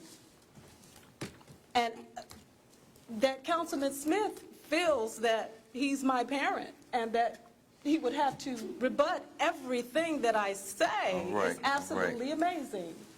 Let's move on. Okay, Thank you, Mr. President. okay. That will end it for council portion. Public portion is now open. Anyone would like to speak for or against CPO 2018-67? Good evening, everyone. I love this ordinance. I think it says exactly what needs to be said. I think the fire department needs it. I love it. But with that being said, I like clarity. Just for the start of everything, when this whole thing came out, it came out because the difference of the amount of money that was shown on the actual bank accounts to what was shown in the state. It was millions of dollars of difference. That's how it came up. And then Curtis Whitaker did a report, and that report stated that it was misappropriation of funds and funds was missing.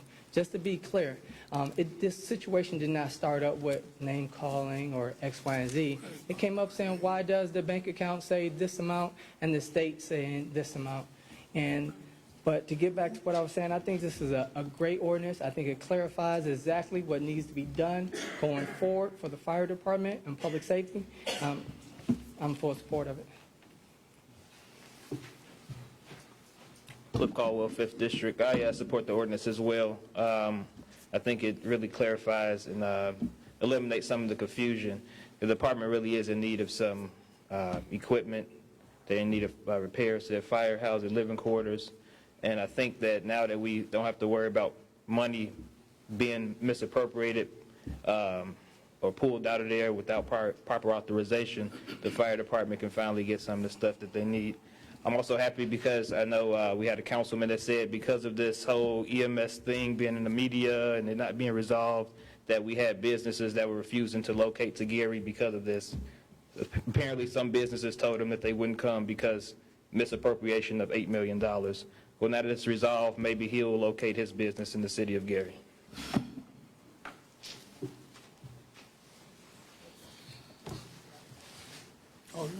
Good evening, Mr. President, members of the council. My name is Jim Nowacki. I live in the 2nd District, and I'm reminded of those old medieval theologians arguing how many angels can dance on the head of a pin, and Thomas Aquinas and Duns Scotus arguing, reducing it to absurdity, an argument. And that's what we see at the council here today. We act as if passing this ordinance, where we're dedicating the money to the firefighters and the EMS, is going to solve anything. Of course, that won't solve anything because the council will just cut the budget, cut the public safety budget somewhere else, and we have not eliminated the opportunity that the council may have even to dip into this fund with council approval.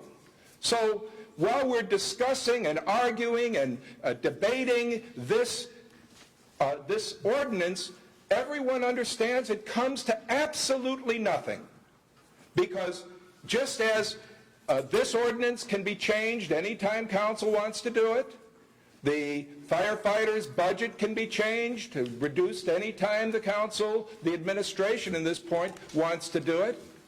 So great that you're dressing this up, and you're dressing it up in a way that gives anyone the impression that somehow the firefighters have some security in receiving this fund. This fund was established in 1994. And what did we find most recently? That for a couple of years we've accounted for it, but we haven't accounted for it every year. We have no idea where that money has been going for the last 25 years. And I would remind the council of this, that while we take some comfort in that this money was improperly removed from this account and spent on other city budget line items, the one thing we've overlooked is those actions are still improper. And until the council accepts and makes and passes those after the fact, what do we call that? We call that, what do we call it when you pass it after it's been passed? Yes, right. So even to this day, that money is still not properly spent. So there must be a reason for it. There must be a reason why the administration hasn't brought that to the council to have that properly addressed. I don't know what it is. The council should know what it is. Pass it, but don't take any bows. Thank you. Thank you, Mr. Nowacki. That's our last speaker. Let me just say for the public's sake, I don't want folks to run out here thinking we don't have policemen, we don't have no firemen, we don't have no equipment. That's far from the case. We have a number of new engines inside our fire station, a number of equipment that has been purchased, a number of remodels that has taken place in several of our fire stations, even a groundbreaking that will be taking place for the fire station in the 6th District on the 21st. So we're not neglecting our public safety as far as fire. We are making sure that they have exactly what they need. I would have to say I believe the fire department is in much better shape now than I have seen in the past 10 years. I've been here going on 8, but the fire department is definitely in tip-top shape. Anytime you can go past any of the stations, we don't have to worry about water running on the ground, more water going in on the ground than what's on the fire. You don't have that problem there. Right, Chief? All right, our fire chief is right over there. He'll vouch for that. But we have made those changes. Despite everything that has went on with 224, we have made sure that our public safety has been taken care of. So I just want to assure the public of that. Roll call, Madam Clerk. Councilwoman Brown? Councilman Brown? Yes. Councilwoman Caldwell? Yes. Councilman Proto? Yes. Councilwoman Rogers? Yes. Councilman Smith? Yes. Councilwoman Sparks Wade? Yes. President Brewer. Yes. Mr. President, the vote is 8-0. Vote 8-0, CPO 2018-67 pass on third and final, and so ordered. CPO 2018-68, an amendment to Ordinance 9150, 2018 operating budget appropriations for the City of Gary regarding the Motor Vehicle Highway Fund, sponsored by Mayor Karen Freeman Wilson, City of Gary, Angela Hayes, City Controller. Mr. President, I move the passage of CPO 2018-68 on third and final reading. Is there a second? Second. Second by Councilwoman Caldwell. Overview at this time.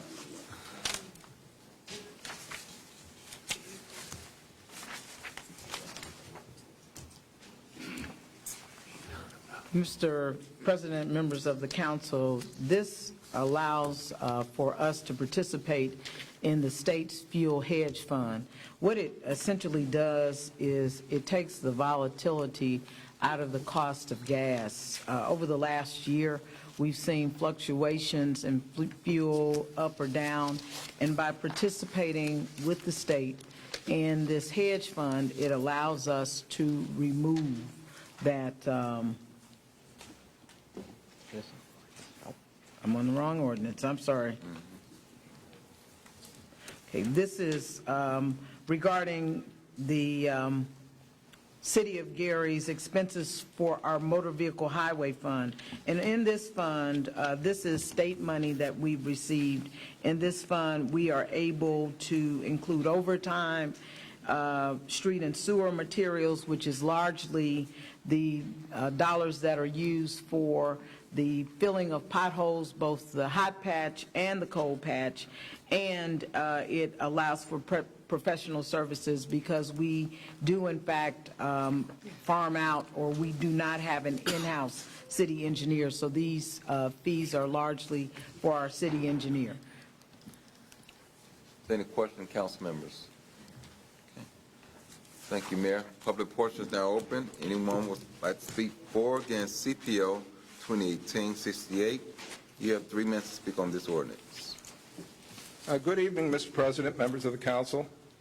My name is Jim Nowacki. I live in the 2nd District, and of course I'm in favor of spending money on infrastructure in our city. And matter of fact, I think some of this money, I think it was brought up by one of the council members, some of this is going to go for salt. Now, I did go by the salt barn just earlier today, and I did see a pile of salt in there, so very glad that some of the money being spent is going to be spent on making sure that when inclement weather descends in our city, and we know that it will, we know there will be snow and ice in our city, that there will be some salt to spread on those streets. But glad to see that the council's appropriating money. It's not very much. I got to tell you, if you're talking about a city 52 square miles with over 500 miles of streets, 1,700,000 is very little, and we can see most of this is going to go not simply for salt and patch and other things. It's going to go, a lot of it is going to go to travel and as Mayor said, there's some consultants in this, so we're not going to stretch this out very far. If we're looking at how we're going to patch all the potholes as once we get the breaks in the season, this is a step in the right direction. But what the council really has to do is they really have to take money from the budget to make sure that basic services are adequately addressed, and we know what that means. That means routine repairs when they're needed. It also means making sure that the infrastructure that we've spent a lot of money on is maintained. So thank you very much. Once again, Council, I am a proponent of in-house opposed to contracts. Again, this is another great idea. I would just like to see analysis, a study of showing how much would we spend if we hire somebody in-house. I know we do a lot of outsourcing, like in streets department. I would love to see an analysis and a study to start hiring more local so we can start doing more stuff in-house. I think that will reduce that line item of professional services. Professional services is a line item, is multiple line items, and that amount is, to me, I think it's too high. Seeing no one else, public portion now closed. Roll call, Madam Clerk. Councilwoman Brown? Yes. Councilman Brown? Yes. Councilwoman Caldwell? Yes. Councilman Proto? Yes. Councilwoman Rogers? Yes. Councilman Smith? Yes. Councilwoman Sparks Wade? Yes. And President Brewer. Yes. Mr. President, the vote is 8-0. Vote to 8-0, CPO 2018-68 is passed on third and final, so ordered. CPO 2018-69, an ordinance establishing $50,000 appropriations for the City of Gary Buffington Harbor study from casino funds, sponsored by Mayor Karen Freeman Wilson, City of Gary, Angela Hayes, City Controller. Mr. President, Councilwoman Brown. passing CPO 2018-69 on third and final reading. Second. And moving properly second. Overview at this time.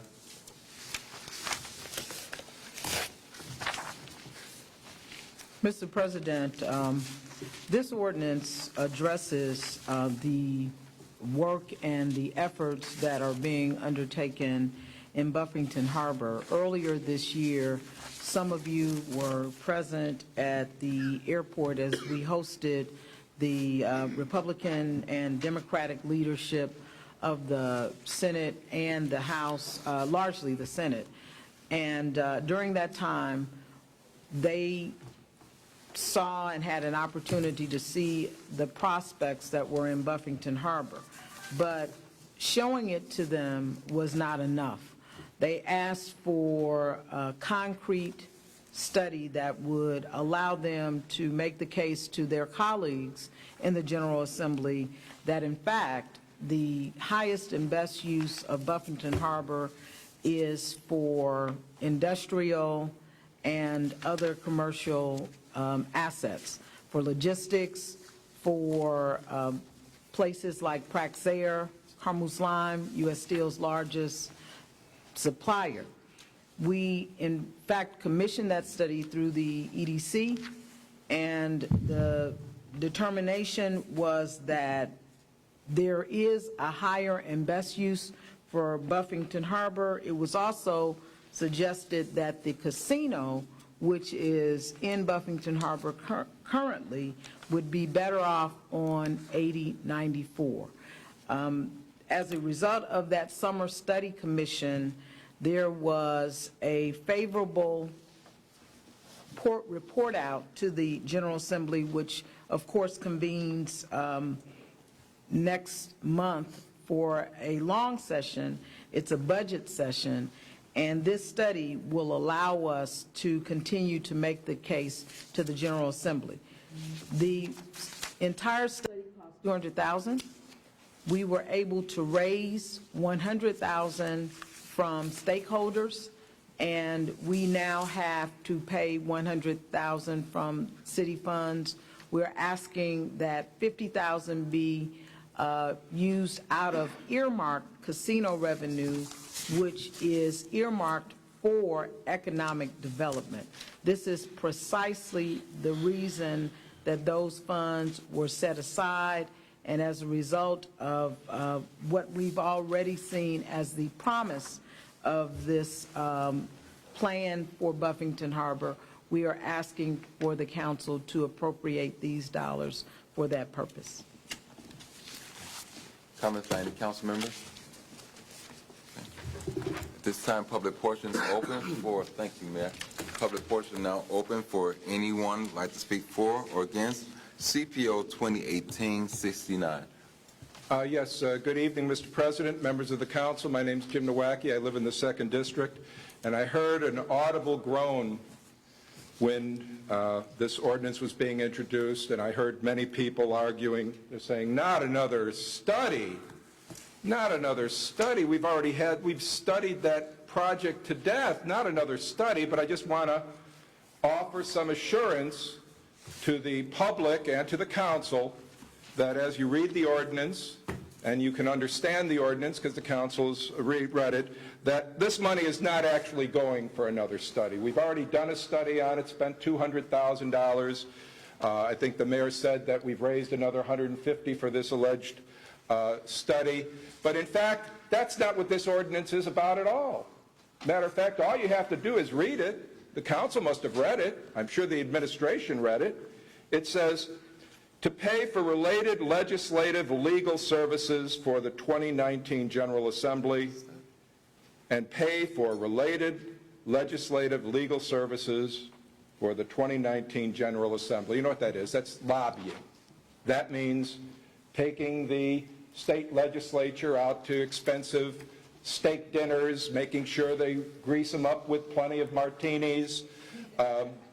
And we've read about a project, and I'm not opposed to any particular use for the Buffington Harbor project. I just think that to make the point of clarity, that while it's titled appropriation for the City of Gary Buffington Harbor study from casino funds, that's in fact not what it is. In fact, it's $50,000 to go down to Indianapolis and wine and dine your elected officials down there. When I say wine and dine, I'm not talking McDonald's, I'm not talking Burger King or Wendy's. These guys have an appetite, and you got to treat them good. They don't want to go slumming anywhere. They want steak, they want martinis, and that's what this $50,000 is. It's money to waste down in Indianapolis. And I'm sure when the mayor goes down there, she's going to enjoy a steak too. And who would blame her? You guys are paying for it right here. Thank you. Is that my treatment? Yes, 5 minutes. Good evening. My name is Veronica Alford. I work for Majestic Star Casino. I am a cook there. I am here with my union members today and my co-workers. And I have fought for years with my co-workers and union to keep good jobs at Majestic Star Casino. Good jobs and benefits for the Excuse me, people of I'm going to have to Gary. interrupt you. Is this concerning this ordinance here? You have to speak on this ordinance, Oh, okay. or you could speak on it at the end of the meeting, if you sign It's up. about the casino, the Yes. Buffington Harbor. Okay, I just want to know, are you speaking on this ordinance Yes. here? Okay. All right.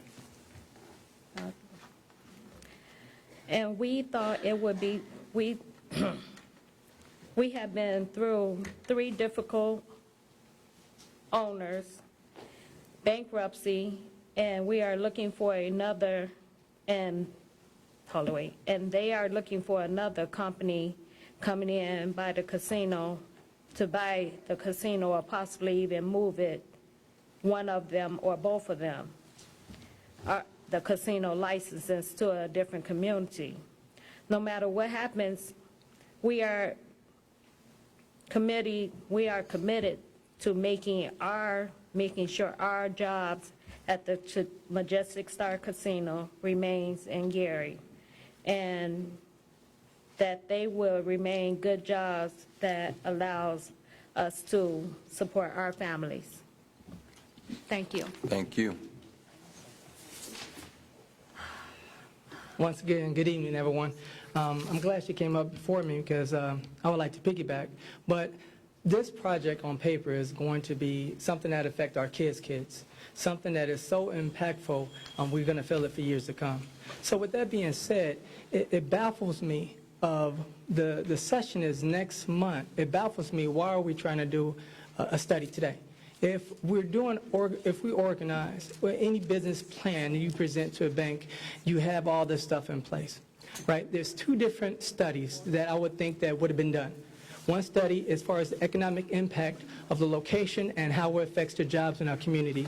Another study is how would it affect the people that's currently working there.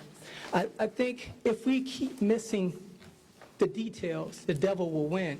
And what that lady just said, so great, was the fact that we don't want to be forgot about.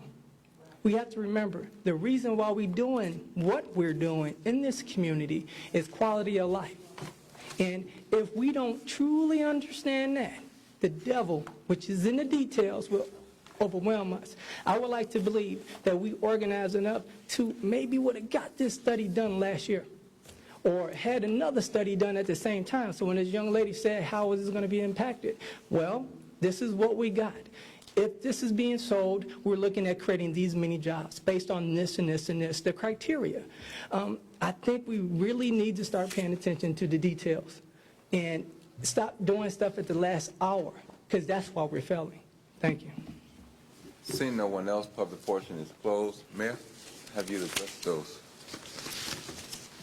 Mr. President, the study is done. Yeah. It's been delivered to the Indiana General Assembly. In fact, it was delivered at the Study Commission session in September. It was widely publicized, even good news in the Times. And the whole focus is to create job opportunities that would yield even greater results for those individuals who are working at the casino today, to create a more robust casino. One of the things that we've seen is that our revenue from casinos are going down. We've seen the employment numbers go down.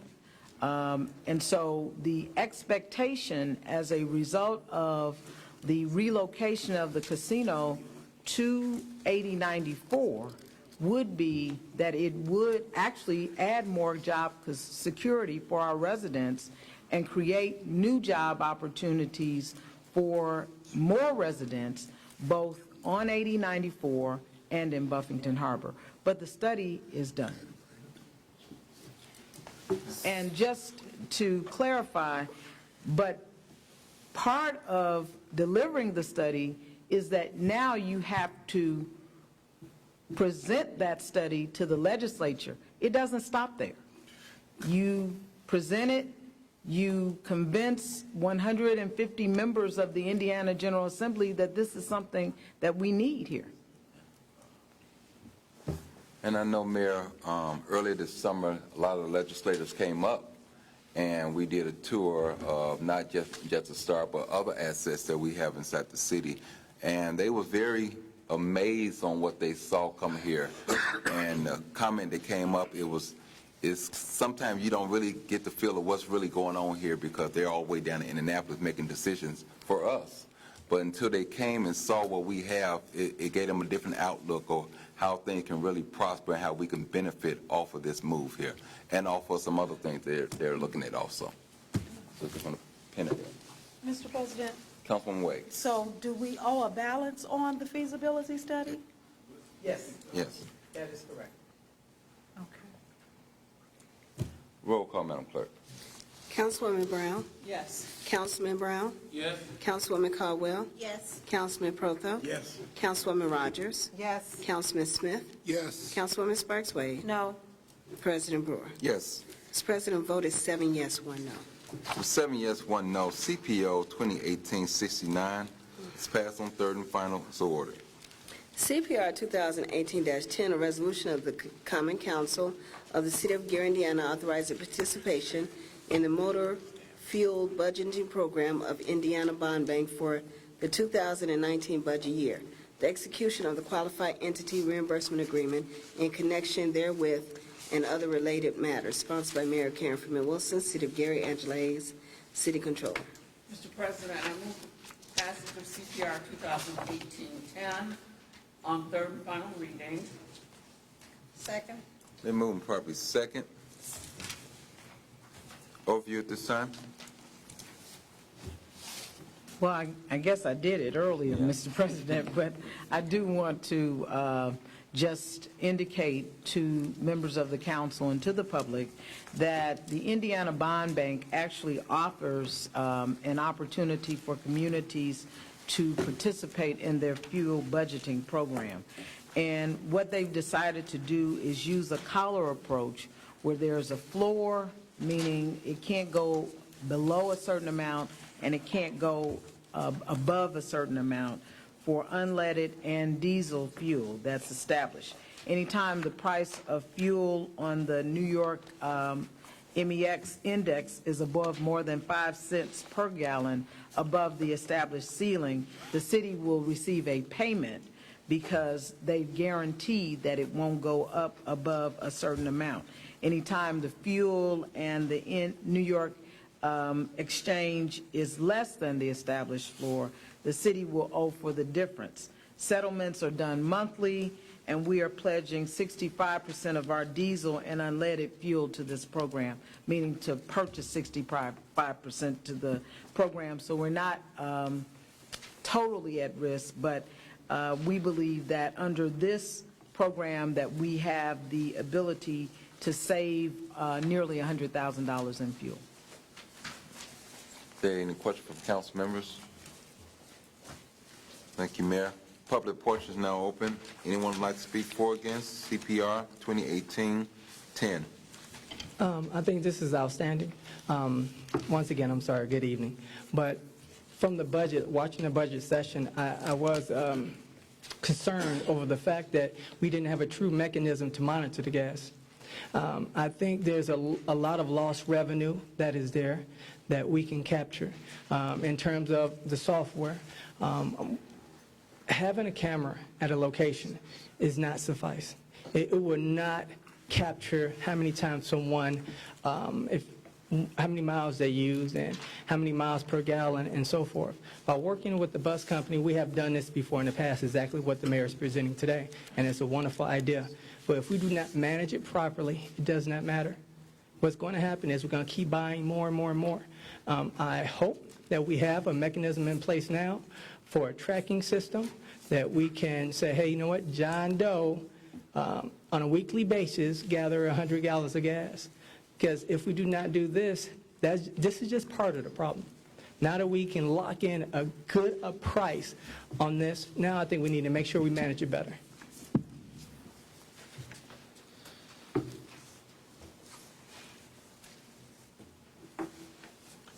Good evening, Mr. President, members of the council. My name's Jim Nowacki. I live in the 2nd District, and essentially what the council is doing is they're making a bet. They're betting that the price of gas is going to go down rather than go up. Going to go, and they're betting against the backers of this issue. But what you're putting at risk is an extra 5 cents on every gallon. So in other words, every gallon of gas you're buying, you're betting you've got 5 cents on that. In order to get that money back, you're going to have to win the wager. The price of gas is going to have to go up. The 5 cents that you're betting, if the price goes down, you've still lost that 5 cents. So if the price goes down, you lose 5 cents. If the price goes up less than 5 cents, you're paying the 5 cents too. The city council has entered into this agreement in the past. I can recall several years that I stood right before a podium very much like this and complained about it. And in fact, the council entered into this agreement and lost money on it in the past. Didn't make $100,000, actually had to spend money, more money for gas than they would have otherwise without having this. And the evidence of that is you haven't done this for 10 years. Because the previous times the council passed it, and we've got a couple of council members who remember that, we lost money on it. So they're coming back again, suggesting that Gary, along with about a dozen other cities in the state, are going to enter into this agreement. But I would just tell you, keep that money in your pocket. If the gas goes up, I understand, but it's going to go up for everybody. But if you enter into this agreement, I can absolutely guarantee with certainty and accuracy that you're going to at least lose 5 cents on every gallon, because that's what the deal says. You're going to pay 5 cents for every gallon, whether it goes up, whether it goes down. And the only way you can win is if it goes up more than what these the figures that are being presented. But I would urge this to the council. Not one of you knows anything about the movement of gas prices, but these guys do. You're betting against the House, and you're going to lose. Thank you. Public portion is now closed. It amazed me how we have committee meetings, and a lot of you all probably don't attend meetings regular, but we work out different things, and you get a lot of questions answered in the committee meeting. So we don't go into a lot of details here during the council meeting. We're basically ready to vote things up or vote them down. But how things get a turn and a spin to them when these same question was asked in the committee meeting and a response was given, and something else comes out on the floor here. But anyway, roll call, Madam Clerk. Councilwoman Brown? Yes. Councilman Brown? Yes. Councilwoman Caldwell? Yes. Councilman Proto? Yes. Councilwoman Rogers? Yes. Councilman Smith? Yes. Councilwoman Sparks Wade? Yes. And President Brewer. Yes. Mr. President, the vote is 8-0. A vote to 8-0. CPR 2018-10 is passed on third and final and so ordered. Mr. President, it's pending ordinances and resolutions on third and final reading. Council pending ordinance and resolution on second reading.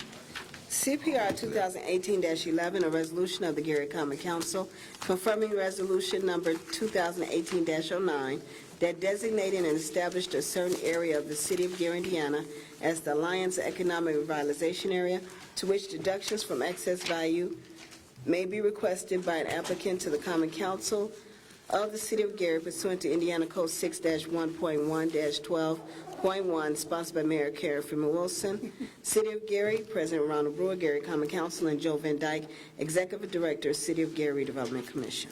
Mr. President, I move for passage of CPR 2018-11 on second reading.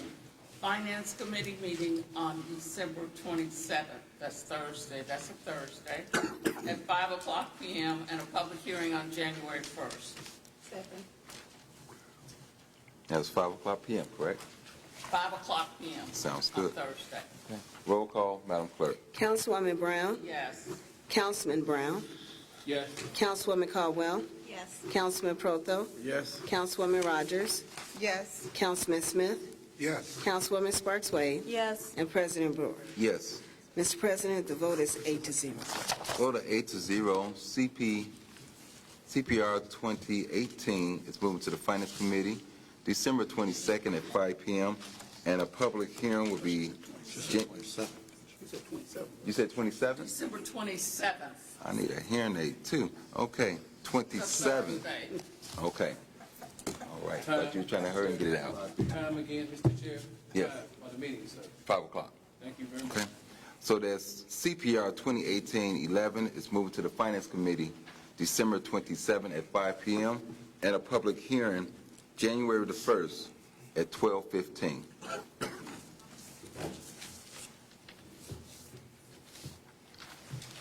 CPR 2018-12, a resolution of the Gary Common Council granting Alliance Steel Corporation excess valuation deduction for depreciable personal property pursuant to Indiana Code 6-1.1-12.1, sponsored by Mayor Carey Freeman Wilson, City of Gary, President Ronald Brewer, Gary Common Council, and Joe Van Dyke, Executive Director, City of Gary Redevelopment Commission. Mr. President, I move for passage of CPR 2018-12. Finance Committee meeting on Thursday, December 27th. Gotcha. At 5 o'clock p.m. and a public hearing on January 1st, 2019. All right. Second. Roll call, Madam Clerk. Councilwoman Brown? Yes. Councilman Brown? Yes. Councilwoman Caldwell? Yes. Councilman Proto? Yes. Councilwoman Rogers? Yes. Councilman Smith? Yes. Councilwoman Sparks Wade? Yes. And President Brewer. Yes. Mr. President, the vote is 8-0. With a vote 8-0, CPR 2018-12 is moving to the Finance Committee December 27th at 5 p.m. and a public hearing January the 1st, 2019 at 12:15.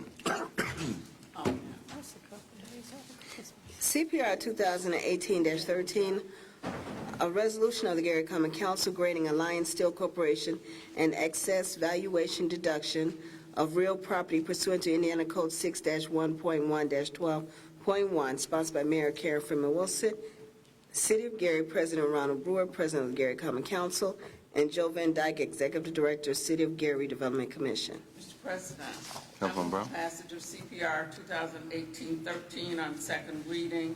Finance Committee meeting on Thursday, December 27th at 5:00 p.m. and a public hearing on January 1st, 2019 at 12:15 p.m.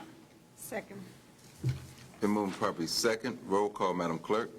Councilwoman Brown? Yes. Councilman Brown? Yes. Councilwoman Caldwell? Yes. Councilman Protho? Yes. Councilwoman Rogers? Yes. Councilman Smith? Yes. Councilwoman Sparks Wade? Yes. And President Brewer. Yes. Mr. President, the vote is 8-0. With a vote 8-0, CPR 2018-13 is moving to the Finance Committee December 27th at 5 p.m. and a public hearing January the 1st, 2019 at 12:15. CPR 2018-14, a resolution of the Gary Common Council granting Alliance Steel Corporation an excess valuation deduction for a vacant building deduction pursuant to Indiana Code 6-1.1-12.1, sponsored by Mayor Karen Freeman Wilson, City of Gary President Ronald Brewer, Gary Common Council, and Joe Van Dyke, Executive Director of the City of Gary Redevelopment Commission. Mr. President, I move the passage of CPR 2018-14 on second reading. Finance Committee meeting on Thursday, December 27th at 5:00 p.m. and a public hearing on January 1st at 2019 at 12:15 p.m. Second. Been moved properly second. Roll call, Madam Clerk. Councilwoman Brown? Yes. Councilman Brown? Yes. Councilwoman Caldwell? Yes. Councilman Protho? Yes. Councilwoman Rogers? Yes. Councilman Smith? Yes. Councilwoman Sparks Wade? Yes. And President Brewer. Yes. Mr. President, the vote is 8-0. With a vote of 8-0, CPR 2018-14 is moving to the Finance Committee December 27th at 5 p.m. and a public hearing January the 1st, 2019 at 12:15. Mr. President, it's pending ordinance and resolutions on second reading. Thank you. At this time, we will have the mayor report at this time.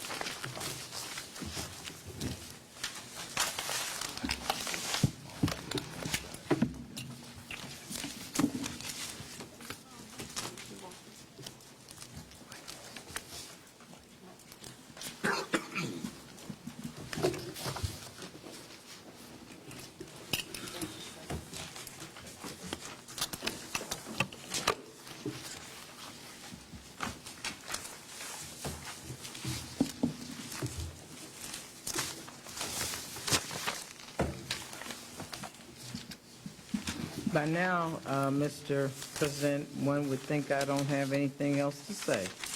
But I want to make sure that I provide accurate information. So the first thing that I want to do is to express my condolences first to Councilman Jamal Washington in the passing of his father. I just learned about that tonight, and I certainly regret that I did not know that prior to tonight.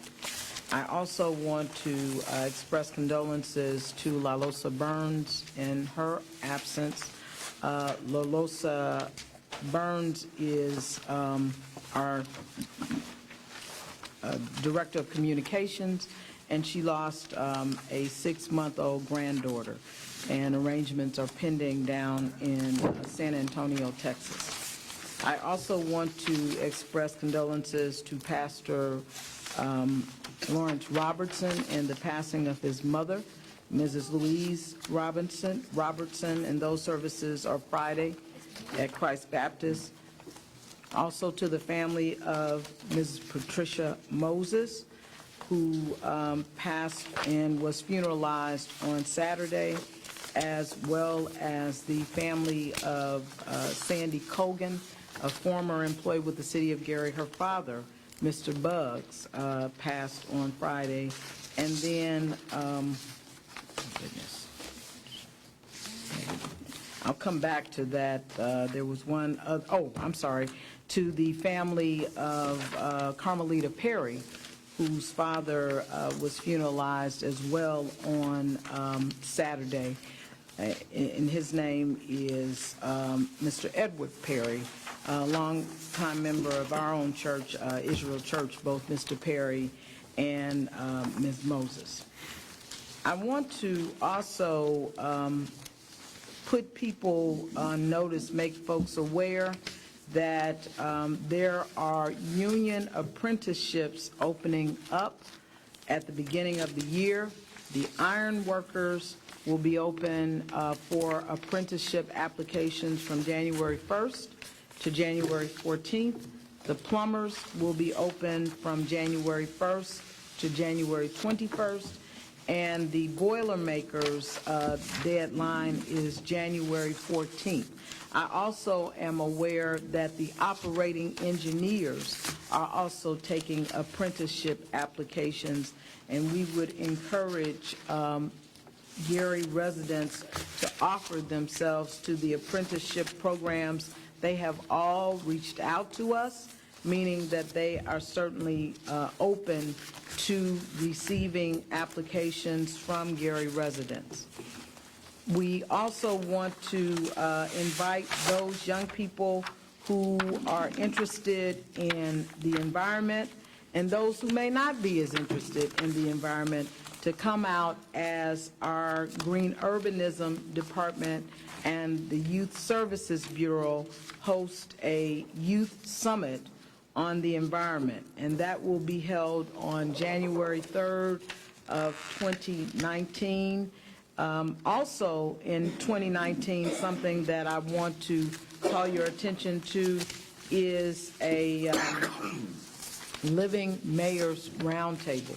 This is a part of our comprehensive plan process that will be held on January 9th from 11:30 to 1:30 at Indiana University Northwest, and we would invite everybody to come out for that event.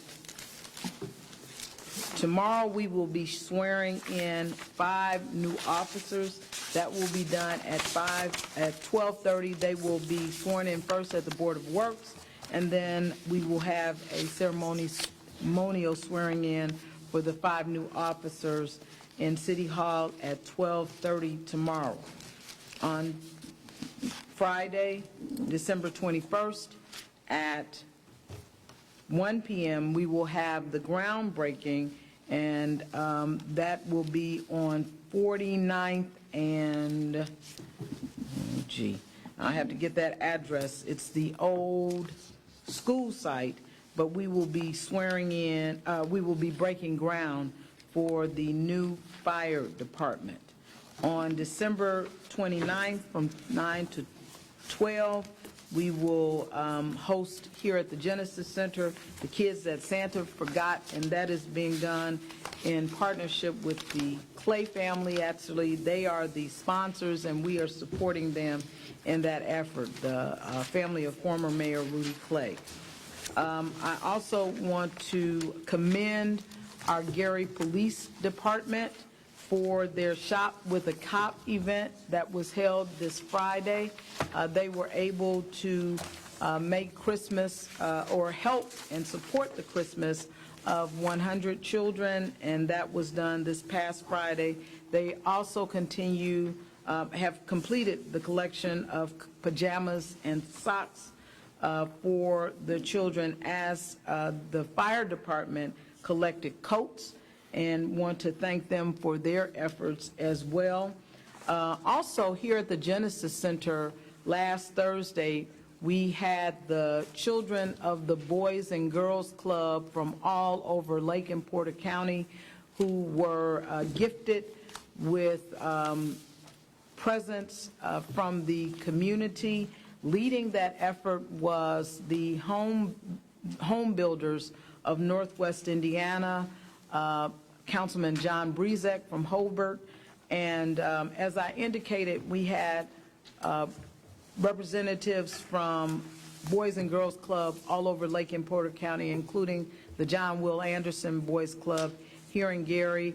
Also want to thank the law enforcement officers who were here to provide, sort of this encouragement and incentives to the young people. I know that Lake County Sheriff Oscar Martinez was also instrumental in the donations for that event. Yes. Okay, thank you. The address for the fire station is 4959 Pennsylvania Street. So that is the 6th District Fire Station, will be built at 4959 Pennsylvania Street. Thank you, Councilman Brown. The last thing that I want to do is to, Dollar Homes. 5 deeds were awarded yesterday in the Dollar Home program. In addition to that, 11 new residents were awarded Dollar Homes. And, you know, I want to place this in context, because not only do you have those 5 homes that have now been fixed up, they are occupied. If you listen to the residents talk about their homes, show pictures of their homes, talk about how much they enjoy their neighbors and the relationships that they've developed, and then to see the excitement. I mean, you know, it looked like a let's make a deal set, because people were literally jumping out of their seats. Even the folks that were, you know, low-key were excited. And I thought it was just a great testament to how that program can really make a difference in our city, and the need to really see it scaled up. So that is really our goal. But if you look at the 3600 block of Polk and see the history of that block, at one point there were 5 vacancies. One of them was an NSP home. The other vacancies have now been removed because of the Dollar House program. And that's the power of that program, because not only have we made that block safer, have we increased the assessed valuation in that block, but now you have a group of neighbors forming on that block. So that's extremely important. In terms of our infrastructure update, the Harrison Street Bridge has been delayed through March of 2019. There was a need to relocate NIPSCO utilities, and that has created a 4-month delay in this project. In 2019, you will see crack sealing, additional striping, the striping that was not done. We are also looking for bridge clearance signage, and also Phase 2 of the signal repair work. Phase 1 for the completion date is 6/30 of 19. The traffic signal repair was bid, and Midwestern Electric was the only bidding that occurred, and the citywide existing traffic signal repair was also, the maintenance was also bid by Midwestern Electric. We have a NIPSCO-led LED light conversion. Phases 1, 2, and 3 are complete. So beginning along County Line Road from the Lake Shore to Highway 20, proceeding westward just east of I-65, from the south of the city northward up to I-94, and then both to the western and southern city limits. You can see the difference in the new lights that are on Broadway and how bright they are, and so that's evidence of what you can look forward to seeing north of I-94 to Lake Shore Drive, starting from the western city limits, moving eastward until approximately Chase Street, or moving westward, I'm sorry. The streetlight maintenance contract pre-bid meeting will be held the first week of January in 2019. As Mr. Nowacki accurately reported, we do in fact have salt, and but I would be, we are pleased that for the last 2 weeks, we have not had to use that salt. There will be also work that will continue at City Hall on the roof. We are also looking to do ceiling repairs. We had some of them that were done, but we will do more ceiling repairs and interior repairs at City Hall. We also know that we need some work done at the Genesis Center and the police station. I also want to report that last Thursday, we welcomed Governor Holcomb here as he announced with us the investment of Fulcrum Bioenergy, which is a alternative waste plant or waste-to-energy plant, and it constitutes a $600 million investment over at Buffington Harbor, which actually supports the fact that we are, that the study that has been done and the plans for the Buffington Harbor area for industrial and logistics is right on point. I also wanted to just give a report relative to, in the last 6 months, we have seen upwards of $1.5 billion in investment in the city of Gary. That is significant. That goes a long way towards changing our bottom line and our budget. We talked earlier about Buffington Harbor. When the governor was here, he also announced a $15 million grant, a local tracks grant, for addressing some of the at-grade crossings that are on the west side, the east side of Buffington Harbor, which again goes into the development that is being planned and some of the development that is already taking place. You may recall that we're doing a road on the west side. Now this will allow us to make the east side, the eastern end of Buffington Harbor, more accessible. I want to talk about there's been a lot of discussion about a budget that was approved by the state and a working budget. We have known for some time and have actually been addressing it for some time that the money that is approved by the state has not always been paid through our taxes or as anticipated through the property tax collection. We know that our property tax collection rate is not 100%. Thank you, Mr. Nowacki. And so given the fact that we don't have a 100% property tax rate, collection rate, we know that it's necessary to manage the cash that we are receiving. Thus, you have the working budget. Now, as late as today, in meeting with both police and fire, we talked about ways that they could meet what has been presented to them, because it's not just a desire for them to just cut their budget without regard to both the safety of the city or the safety of the officers or the firefighters. It's actually the contrary. What we've done with this working budget is we've challenged our departments. We've challenged them to look at other options relative to both expenses and revenue.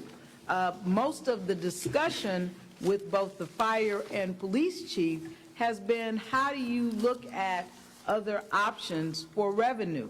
And to be clear, we're not asking the police to go out and write a bunch of tickets so that we can increase our revenue on the backs of citizens or non-citizens. That's not what we do here. You can look at the statistics and that will prove it. But we are asking the fire chief, as an example, to look at the bad debt that we have. We have $6 million over the course of just the last 7 years from our billing in bad debt. The question then becomes, can we in fact sell that debt, or can we collect that debt so that we can realize dollars in a much quicker way than some of the traditional collection methods? Can we do that in other places where we know that there are outstanding receivables? And here's the thing. We have developed a full financial recovery plan that we have outlined in detail for the council, that we monitor weekly internally, things that include the implementation of new software. It wasn't that we were not monitoring the gas purchases before. In fact, we were monitoring. We just believe that we can monitor it better, and that with a software upgrade that we will have more accuracy and have more control. So that's being installed in January. We're looking at other technology that we can install both in the finance department and other departments of the city, so that we can improve services to citizens, but also reduce the cost. One of the things that we are doing to assist fire and police, largely police, but assist citizens, is using shot spotting techniques, or technology rather, that is being granted to us by NIPSCO. That's a big deal for allowing us to not only detect gunshots, but to locate where that activity may be occurring and make decisions about policing. In saying that, I want to report on behalf of the chief and the judge that we are going to be enforcing both the criminal recklessness law and handgun laws on December 31st. We enforce it every day of the week, but you should know that if you're caught shooting in the air in celebration of the new year, you will be arrested, and the bond will be doubled on that day. Because shooting in the air, you know, if you're shooting a real bullet, that it is going to go up and it's got to come down somewhere. And what we want to do is minimize the danger to our citizens with that type of behavior, because typically by midnight, if people are partying and they're not in church, they are inebriated. And so shooting and guns and alcohol do not go together. I think that, and I'm looking, and I'm almost nervous to say it, but we have seen appreciable reductions in violent crime this year. Right now, our homicide rate is down some 17%. Our handgun assault rate is down 40%, and the 30%, and the non-handgun assaults are down 40%. That doesn't mean that we are satisfied. In fact, we're not. But I just want to thank all who have contributed to this. Certainly our Gary Police Department, our Gary Fire Department, and all of those engaged in public safety. But also we have to give credit to the hospital and to the physicians and nurses who work in the emergency room. We have to give credit to those who work with our Gary for Life program through our prevention efforts, the 10-Point Coalition. There are a number of people who will be able to say that they contributed to the reduction and that they are working towards the further reduction of crime, because it absolutely does matter. One of the things that we will continue to do is to provide the information as the council requested. If there are any questions that you have now, we are certainly willing to answer those questions. And I certainly want to, and I may have said this, but Markel Watkins has had a bike drive going on over the last few months. It is scheduled to end on the 19th. If you have bikes that you would like to contribute, please do. Thank you, Mayor. Does any council members have anything? No questions? Okay. Thank you. Thank you very I'd just much. like to say that I am pleased that we're finally having a groundbreaking service ceremony for the 6th District Fire Station, finally, and the people of the 6th District are pleased that it's finally breaking ground. Thank you. Thank you, Madam Vice President. And I would be remiss if I did not say to the Calumet Township trustee for accommodating our firefighters. And of course, groundbreaking doesn't mean you'll get to move in, but I just want to say publicly to the trustee that we do appreciate that. Okay, thank you. Thank you. Now we'll move to our public portion. We have several people on the list. The first one, Councilman Washington. Madam, I'm sorry. I want to say this because it does pertain to part of what I know will be addressed. I wanted to just assure the individuals, and I don't know that they're still here from Majestic Casino, that there is no intention of moving both licenses. First, you should know that, yes, the license is private property, but they've been allocated by the Gaming Commission and the legislature to the city. There has been discussion about moving one license, but the comment that was made at one of the gaming legislative sessions, pre-legislative sessions, was actually retracted the next day, and this was a comment by a legislator in Terre Haute, and since that time I have met with one of the purchasers of the casino who has assured me that they have absolutely no intention of moving both licenses out of the city of Gary. So that is not where we are going. We know that this will not be an easy journey, but I will tell you that probably more than any other year, and this has been done probably since Mayor Clay was the mayor, this is our best opportunity to get this done. Thank you. Once again, everyone, council, and Merry Christmas if I don't see you. Public safety is the biggest budget for a reason. Public safety is the most important thing in your community. With that being said, I'm not just to start it off, I'm not saying I'm for or against the waste to energy concept. I would like more information. For example, my concern is currently right now the city of Gary is one of the worst cities in the nation in terms of pollution. We have 11 waste sites throughout our community. How is that affecting us? And how much toxin will be put into the air with these incinerators? We're talking about mining landfills, current landfills that have been in existence for years, decades. What is the effect of mining the landfills going to have on our community?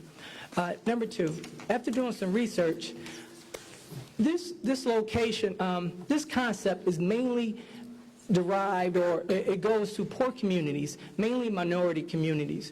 That's where the concept actually breathes from. So if we're looking at a method for income generating processes, if the state want to say we want to energize the city of Gary, there's other ways to do that. Curtis Whitaker is doing something right now, solar panels. We have solar panels, windmills, energy, true renewable energy that we can give back to the community. I think it's very, very critical that we look at all the details. And I do want to say, look, at the end of the day, we're elected officials. We work for the public, not the other way around. So it's our job to get the information out to the public. We should not get upset with any individual because we don't like what they say. If they come to this podium and speak, they're resident. They can get to say what they say. They get to say their piece. It's our job as elected officials to Facebook Live, for the people that can't go to the meeting. Go out and have public forums. But I don't think it's appropriate to say, well, you should go to the committee meeting. I do not think that's appropriate. As an elected official, it's my job to get the information out to the public.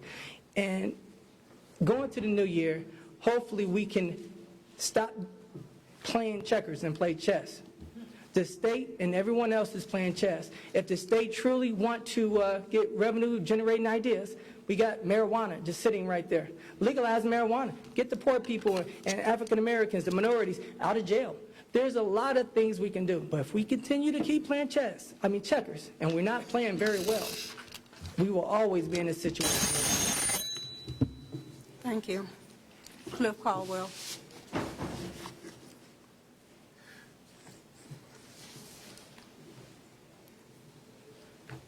Cliff Caldwell, 5th District. I was happy to hear that the mayor said that the Shot Spotter will be coming back online. I think I spoke at this podium several months ago in the summer about Shot Spotter and some other technology. We have most of the Shot Spotter antennas already installed in the city. They were taken offline in 2012 due to the city not having funding for it. So I believe that some of them may need to be replaced, but some of them can just be upgraded with the software upgrade.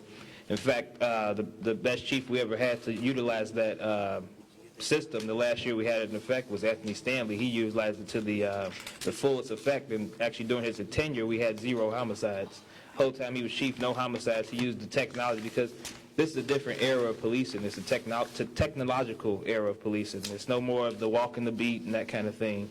You got to use technology because the bad guys are using technology. And I brought that up, and several council people laughed, rolled their eyes. They didn't believe technology was the way to go. But I'm glad that the mayor now sees that that's the way to go, and I'm glad that NIPSCO will be paying for it. And I guarantee, she said the homicide rate's down 17%. I guarantee you'll see that go down even further once Shot Spotter's reactivated. It takes the officer directly to where the shot was fired from using GPS technology. You don't have to search where the shooter was at, where it came from. It'll take you right there. It'll come up on the officer's screen. So that's a good thing. Also, I'd like for the council to keep their eye on this Majestic Star thing. I was a police officer in Terre Haute for 11 months before we had mass layoffs. So I'm very familiar with Mayor Duke Bennett and the Terre Haute Town Council, City Council, and also I'm very familiar with the businessmen that purchased Majestic Star Casino. Don't believe what they tell you. If they want to get those casinos down to Terre Haute in central southern Indiana, they'll get them down there. They have the means, they have the votes in the Indiana General Assembly. So I would encourage the council to keep a close eye on that so we don't lose our casinos to these Terre Haute businessmen. Thank you. Mr. Riso.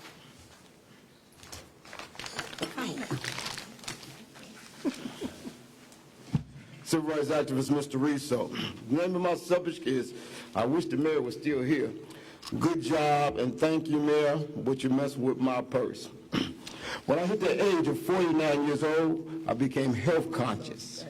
I used to attend funerals of family and friends every 8 to 10 months, and then it became to the point where I was going every 3 weeks.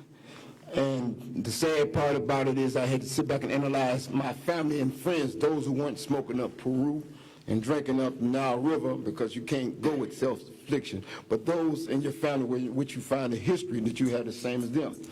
Now, when you get a certain age, such as my age, you don't have time to go work out in the gym and play because you got a bad habit like to eat, sleep, and drink under a roof. So you got to get exercise the best way you can. Over the past 13 months, I went from the size of 260, the weight, to 216. And that's when I was dieting. And then when I said, forget about dieting, it cost me too much, I just walked extra, and I'm at the present weight of 169. And I'm wearing my big clothes for all my friends. And people asking me, I'm keeping them. It's too sharp for me to give away. But the issue I have with the mayor is that I usually walk 20 to 30 blocks a day. That's my new habit. And the days that I don't walk, I equivocate by doing something every other day. I found over the year 59 hood caps and center caps. Councilman Brewer seen me out there selling them. And now, over a month, I haven't found one. And I used to have them in my yard sale. All because Miss Goody Two Shoes is going to do this thing called beautification, fix the streets, the cut the trees, this beautification thing. I mean, it's costing me money, but I commend her on the real side, because in my opinion, she's done the most to the city in the last few years in the present state as the mayor than any other mayor. When was the last time we had new streets in the city? We got new bus stops. We got new streets. She's cutting the grass. She's cutting the trees. And I commend her on that particular point because of the fact that I like what she's doing. Even though she is messing up my money, we still got the sidewalks. If she legalized folks driving on the sidewalks, we got them, y'all, because then I get my money again. But I want to say to the mayor that I appreciate with the streets because it brings up the streets and the things she's doing, especially with the streets, because it's bringing up the property value. And it's nothing worse than walking in a street and you can't actually walk in the street. Now we just got to work on the sidewalk, which is a more difficult thing. But I give kudos to everyone in regards to who's behind the services. And I want to wish everyone a good holiday, a safe holiday, and be careful for people who look like me over New Year's Eve. Have a good one, y'all. Mr. Nowacki. You ready? Good evening, Madam Chair, members of the council, Mr. President, coming to your desk. My name's Jim Nowacki. I live in the 2nd District, and I want to continue to encourage Mr. Russo to continue walking. Hippocrates said, walking is the best medicine, and I think he was right 3,000, 4,000 years ago, and Mr. Russo is right today. I did want to talk, though, about, I get frustrated when I hear members of the council use public safety as a stalking horse to rationalize waste that we see in all over our city. I brought up many examples, like, for instance, just this evening I talked about the millions of dollars just sitting there at redevelopment that is raised by selling the city property. City council has nothing to say about it. I could also talk about the sanitary district. I was just at the meeting on Monday, and they gave $800,000 in personal service contracts to various people, very familiar people. I don't need to mention them all here, but on and on it went. We go to the airport. We find the airport can afford to pay 3 administrators. In other words, there's 3 chiefs, 3 cooks, 3 chefs, 3 people in charge of the airport. We've got that Avco Avports. We've got Darren Hayden,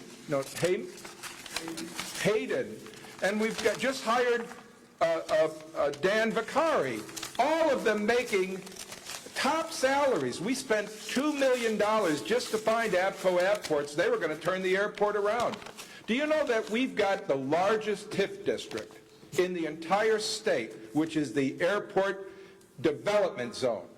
All of the money from 10 square miles, now mind you, that's 20% of the entire city, all of that money gets sucked into the airport, and the airport provides no service for the city. So when I hear someone say public safety is 80% of our budget, I say baloney. Baloney.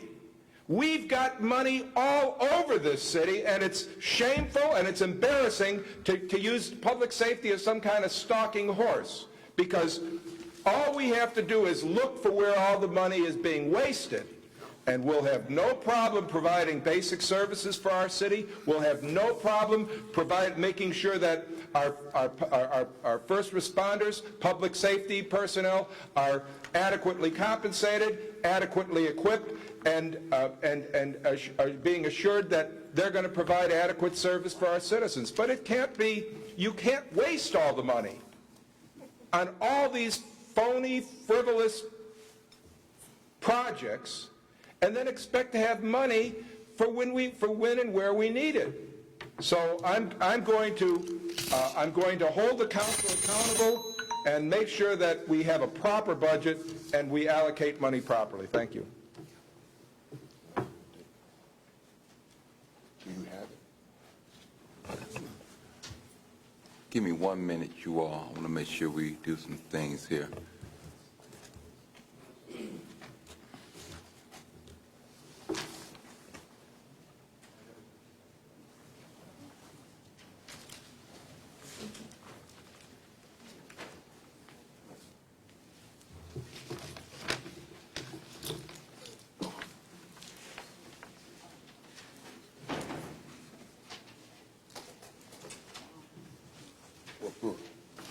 You can do it at the first meeting because you announced that, so make sure you do it.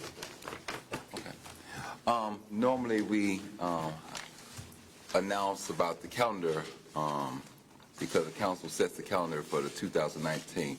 We don't have that here, but I want to just bring notice to everyone. City Hall will be closed January the 1st, but we will actually be working as the council, and some of the administration staff will be here also. But we will go ahead and we will take care of the budget, meaning the calendar, at that session there.